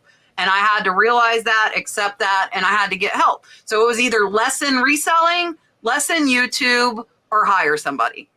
And I have an amazing, amazing full-time employee, and she helps me with my video. Like when I do hauls, she'll help me lay it out. Like, yeah, you build your business to suit. You can make a business selling $3 items if you're listing 100 in an hour and selling 100 a day. That's $300 a day, you know? Or you can be like flea market flippers selling only a few items that are $1,000 to $5,000 a piece a month. You know, you can do what you want to do. Burbank Cards out in California, they have hundreds of millions of listings on eBay, and they sell $1 to $2 cards. That's mostly what they sell. Their average sales price is $1.33 per card, but they sell between 2,000 and 3,000 cards per day. That's all they do, and they're easy to ship. They put them in an envelope, they ship them off. But that's their business model. And their average sales price is $1. I just watched a video on them yesterday. $1.33. It doesn't matter. Yep, like the grand scheme of things, it doesn't matter. I have a good friend who is an Amazon seller who would have taught it to me. I did Amazon in the beginning. I, like Kevin, am not an Amazon person. I love eBay. But like his profit margin is like under 10%. Like me, I'm like, I want more than a 10% profit margin, you know? But like I too, like if I see lots, I think that like because Rod thought I had a ton. I don't have a ton. I do have a ton of whatnot, so I might have stuff to put on commons because I'm not counting my whatnot room that does have stuff. But like you could, if you don't want to go through all the listing, if you have an outlet to sell lots, and I've tried this over the years on different sites, it never worked, I will say. But it sounds like this is working well so far. Like I could go buy a box of jewelry that's worth $3 to $5 each, sell it for $60, and somebody else might find it worth it to list, or even go on Whatnot and sell $3 to $5 jewelry, make a $500 profit. Where for me, it's not worth it. We've got Whatnot sellers buying off of there as well. And yeah, I think that would be a really good place to source it. And like me, I don't do a ton, you know. I sold 75 sets of earrings. I don't know nothing about earrings, but I knew enough that it was cheap enough that I bought it that I could just flip it on there, right? I sold them in like an hour or two, and I made some money on it. And it's like, okay, somebody else gonna make some money on it. And I mean, that's the same thing with Whatnot. Like as they're saying about commons, like you don't get it the max value, but you don't have to if it sells fast. Well, like I told you guys, like it doesn't matter. The reason it's selling fast is because everybody on there is a reseller. And so, like I said, on eBay, and why it may not have worked on other sites like that is the eyeballs aren't right. There are people going on there and they'll just scroll through hundreds of listings until they find something that they can resell in whatever marketplace they're selling in. It may not be eBay. It may be an antique booth. It may be whatever. And that's what it's people scrolling. You don't see people scrolling through eBay to find reseller lots. It's too daggone hard. You know, you can do the save search thing, and if it pops up, you grab it. But I never look at them. Like I have saved ones and I just don't ever look. Let me give her this. And then we have another question on a super chat too. Again, we're going to have a lot of unanswered questions tonight. My fault. Sorry. I'm going to give her Rod because we haven't given anybody Rod tonight. We need to see Rod. Here you go. Thank you guys for watching. Please make sure you like and subscribe. Until next time. There you go. We have all of the super chats. I have so many now. It's so funny because I had one for like 3 years, and then Gino started making them for me, and then all of a sudden I have like 15 different super chats to choose from. It is. I have a wealth of super chats now because of Gino. My flipping banker said 3 weeks until retirement. Congrats on retiring. That is amazing. What is your favorite tool or application to use? Eric, are you alive down there? Are you awake? I was getting a text from someone. He's sleeping. Yeah, it's past my bedtime is what Kevin was saying. My favorite tool currently, honestly, I still use Flip every day for Poshmark, and honestly, I'm share for a share. Yep. For Poshmark share. Yeah. Costs $9 a month nowadays, so you got to sell a little something for that. But that's, as far as it was a free tool for a long time, and now it's not. But if you're selling on Poshmark, it does share automatically all day as long as it's running in the background. And then, like I have been using Vendu lately. I've tried a bunch of different cross listing stuff, but that's something I've been on lately, trying to get expanded out. If you have limited time, for me, it makes it a little bit easier to do that. So I'm going to say I promised myself I wasn't going to shout out and all the affiliates and say code Commonwealth and all that because this Cat show, I wasn't going to do that to her. So I'm not going to do that. So I'm going to give a really stupid answer that's 100% correct. eBay app is just, let me tell you, if you're just getting started, not even if you're just getting started, you don't have to do anything. Most people who are listening to this show are not full-time resellers and whatever. You can do it all on the eBay app. And I think people forget that and they start adding on all this stuff. And I think a lot of them are great. I promote some of them. But you don't have to do it day one, and don't get overwhelmed with all these people saying, whatever, and getting a, Rolo printer and all. You don't have to. Start off with what you only need, like, some poly bags, some tape, and a box, for goodness sake. And then, you can grow into those things when you think it's necessary. So for me, I would say eBay is eBay is going to be my number one tool, but Vendu for me. And the reason why I say this is I've used cross-listing tools. List Perfect is great as well. So Kat will tell you all about that, and she can give you it's a great tool. But for me, Vendu. So, and this is for people that don't want to sell live and whatnot, but believe it or not, I have sold like 20 plus items on Whatnot's static marketplace in the past month. And if a lot of people don't even know that Whatnot has a static marketplace, Whatnot gets so much traffic from live selling that people are already on the app. They will shop your store or shop just regular marketplace there. So I've been cross-listing all my items from my eBay store over to Macari, to Poshmark, but to Whatnot static marketplace. And it's been a game changer for me. Absolutely game changer. And we always talk about time is money. Once those items are already in my Whatnot store, I can literally move those to my live auction if I want to just quick move them over. Or I can move them to my buy it now when I do a live auction. So it's been an absolutely game changer for me. And if you guys want to know about, hit me up. I can send you a link or get you some free code to try it out. But okay, I think Rod knew what my answer was going to be, and my answer is going to be List Perfectly. But like the tool is the AI lister. Okay, like we use it exclusively. I put out my video. It is a game changer. I don't care if you want to cross post or not. It is worth $70. If you are just starting, it is worth $70 because it creates your title, it creates your description, it creates your specifics from your photos. You do nothing else, nothing. So even if you only put those listings onto eBay, the time that it saves is insane. So for that one, it's $69.99 a month till the end of the year. They are giving it free on that. That will change after December. I don't want to say it won't, but we exclusively use it. That's what I keep trying to do is the live. I'm going to get to it, I promise. But I did show in my video that says it's a game changer because it really is. And it my employee doesn't know all the stuff about like the vintage and all of the stuff I know. The AI picks it up. So she doesn't know what the heck it is, but the AI tells her and makes the title and description. And it List Perfectly has free Poshmark sharing. So you're getting that in there too. You can cross post if you want to, but if you're new, I don't suggest cross posting. I think you need to learn one marketplace first. And before AI Lister, I told people to wait to get LP. But now that they have the AI Lister, and people in Death Pile Destruction are saying they've cleared out rooms with AI Lister. And I honestly almost would say if you tried it, even if you like Vendu for cross posting, it's worth it for the friggin' AI Lister. It's insane. Just try it. They do, I think 7 days and 100 listings free. But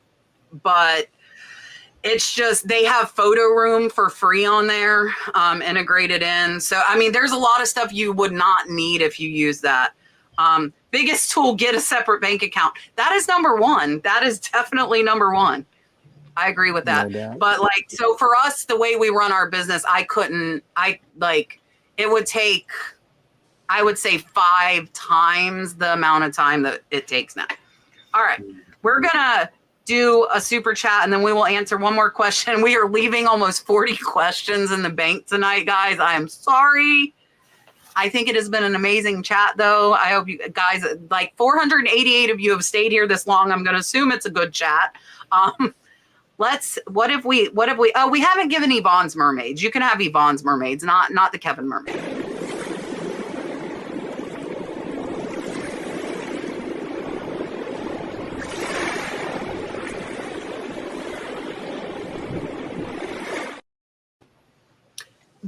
That super chat is where the idea of the Kevin super chat came from. So Yvonne hosted the show and ran it when me and Rod were in Phoenix speaking at Camp Listing Party. And that super chat was made for that. And then somebody said they wanted to see Kevin as a mermaid. That's where that came from. All right, let's answer one question and then we'll do. Okay, go ahead. Put it up. I think this is an interesting one. I don't think we ever gotten this question before. I don't think we have either. If online reselling crashed, would you go back to your previous profession or something new? And if it's something new, what would it be? If online reselling crashed, I think if online reselling crashed, the internet would be down. So we'd probably be living in the woods, like farming and hunting, to be honest. That's what I think would get out. Yeah. Let's just say Amazon has taken over the world. They bought eBay and they can only sell on Amazon now. You're restricted. You can't do anything. What would you do? Man, that's an interesting thought. Yeah. I really legit would you go back to I'm already part-time right now. I don't know. I've talked a little bit about this, like briefly with our guys, but I'm actually currently serving as a pastor as well. So that's what I'd be doing. I imagine just doing that. Love it. So I agree with Eric. If that's not going to happen, but hypothetically, obviously, if I had to answer it, I've always said I wouldn't go back to teaching at this point, but that was assuming there's some reselling still going on. There's no way. So if there's none of that, I don't have hardly any skills, y'all. So I would probably go back to teaching and coaching baseball. Would you? Let me rephrase that question. Would you go back to teaching high school again, or would you go back to teaching like college or like something else now? No, I go back teaching exactly. I'd be in the same room I was in, stealing stuff. Well, I wouldn't have to steal stuff out of the department anymore because I couldn't resell it. Yeah, I'd be stealing the toilet paper just to make, it'd be whatever. Just to show them, right? For me, I would say I would do anything possible not to go back to having a boss. I don't care if I had to drive Uber. I don't care if I had to deliver pizzas. I don't care what I would have to do. I would get 4 part-time jobs that I can do myself. I would cut grass. I would probably buy a lawnmower and I would start a lawn service because I live in Florida. Yeah, so many that's people, a good call. That's exactly what I would do. I'd probably start a lawn service. And growing up, my dad had a tree service business, and I would actually, you know what I would probably do? I would probably go and get a truck and start clearing out houses, and that's what I would do. I would have. You can't resell the stuff, though. I would clear out houses. You resell it sawdust. Yeah, but like go to the flea market. Yeah, no, I would clear out houses because I used to do hauling, and I would do that or start a lawn business, or I would double down on some type of entertainment on YouTube or something else. Like I just would never go back to having a corporate job ever again in my day of my life, man. Stripping. Yeah, Tim says he's go back to stripping. I put it up there. You didn't see me. I put it up there, and I would not go. I would not go back to my previous profession. I'm going to agree with Rod. Like I would do whatever it took to not work for somebody else. I would either open a thrift store or can't resell, I agree Kat. with it. No, it doesn't say I can't resell. It says I can't resell online. Oh, okay. I'll take it back. You're right. Leroy said he would buy 175 totes and sell at the flea market. He's already doing that with 175. I know he would buy more totes and double down on it. I would probably open a thrift store, or I would. So I'm not online reselling. I would flip houses. I would buy them and I would make content about flipping houses. And I think it would be cool. And I've always thought of this, except for I have absolutely no like design. I'm not design savvy. I'm not good with trends. I'm like with clothes or interior decorating. I think it would be cool. And I'm sure they're out there like for people to show like thrifting and totally like remaking a room. Like not for reselling, like here's the room before I thrift all this stuff. Here's the new room. Mine would look like a hot mess. So I don't think that's a good idea for me. But I would do that. All right. We have 2 super chats. Where'd they go? Hold on. One of them you didn't need to put up there. Oh gosh, Mike. The second one is just a $5 one. So I'm going to give you guys something. Oh, I'll do the pillow fight. We haven't done that. And then I will make Eric big. Let him tell you what he's got going on. Make Kevin big. And we'll get a condensed version. Or we'll stay here. I don't know. And then Rod and I can tell you too. So here we go.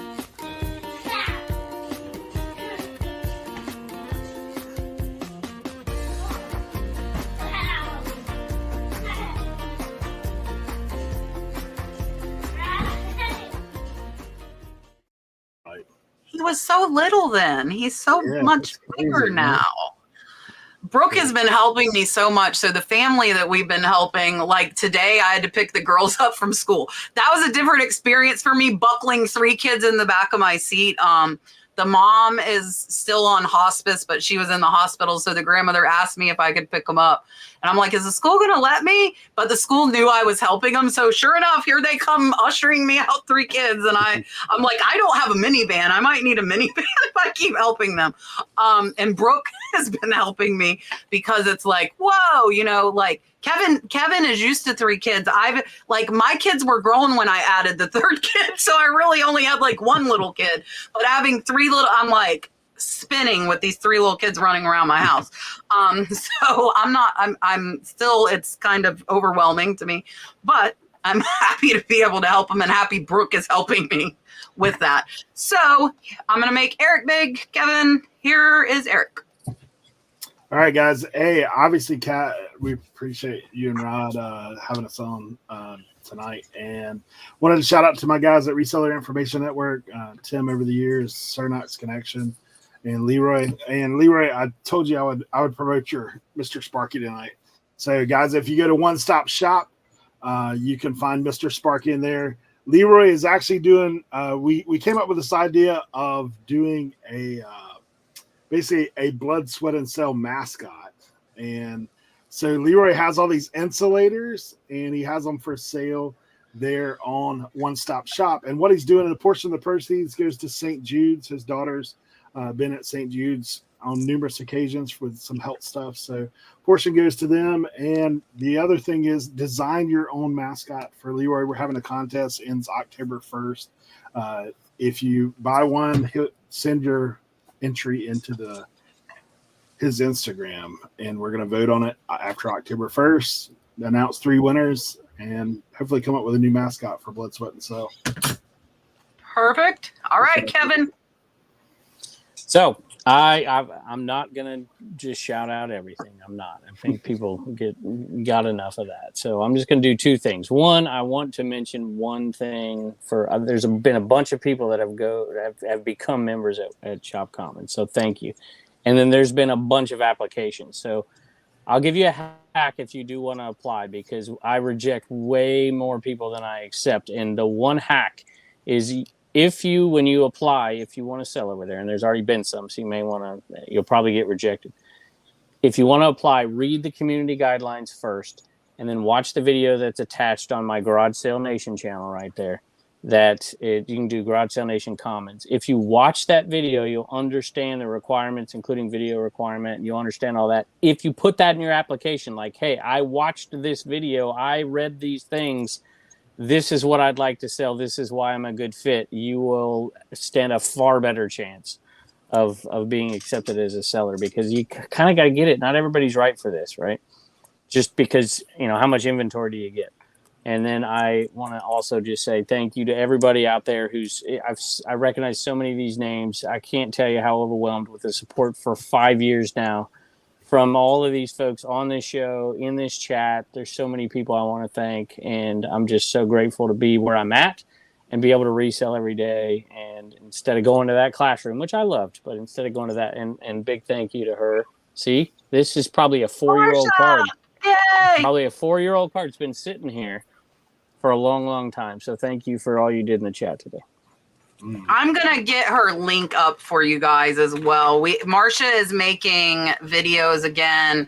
She's at 565 subscribers, so let's get that up. Here is the link to her channel. Thank you, Kevin. Sorry, I can't multitask and take people down and put a link in the chat. So, guys, Marsha helps me every week. She helps me on Whatnot when I'm there. She is a great friend. She'll be thrifting with us Thursday too. She's here local. So please give Marsha a follow as well.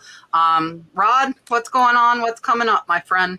So first and foremost, thank you guys for being on the show tonight. We really do appreciate you. If you guys don't know, these are some of the best people in the reselling community. I know Kevin gets a lot of crap sometimes about being a fake reseller, and he's the most generous person out there.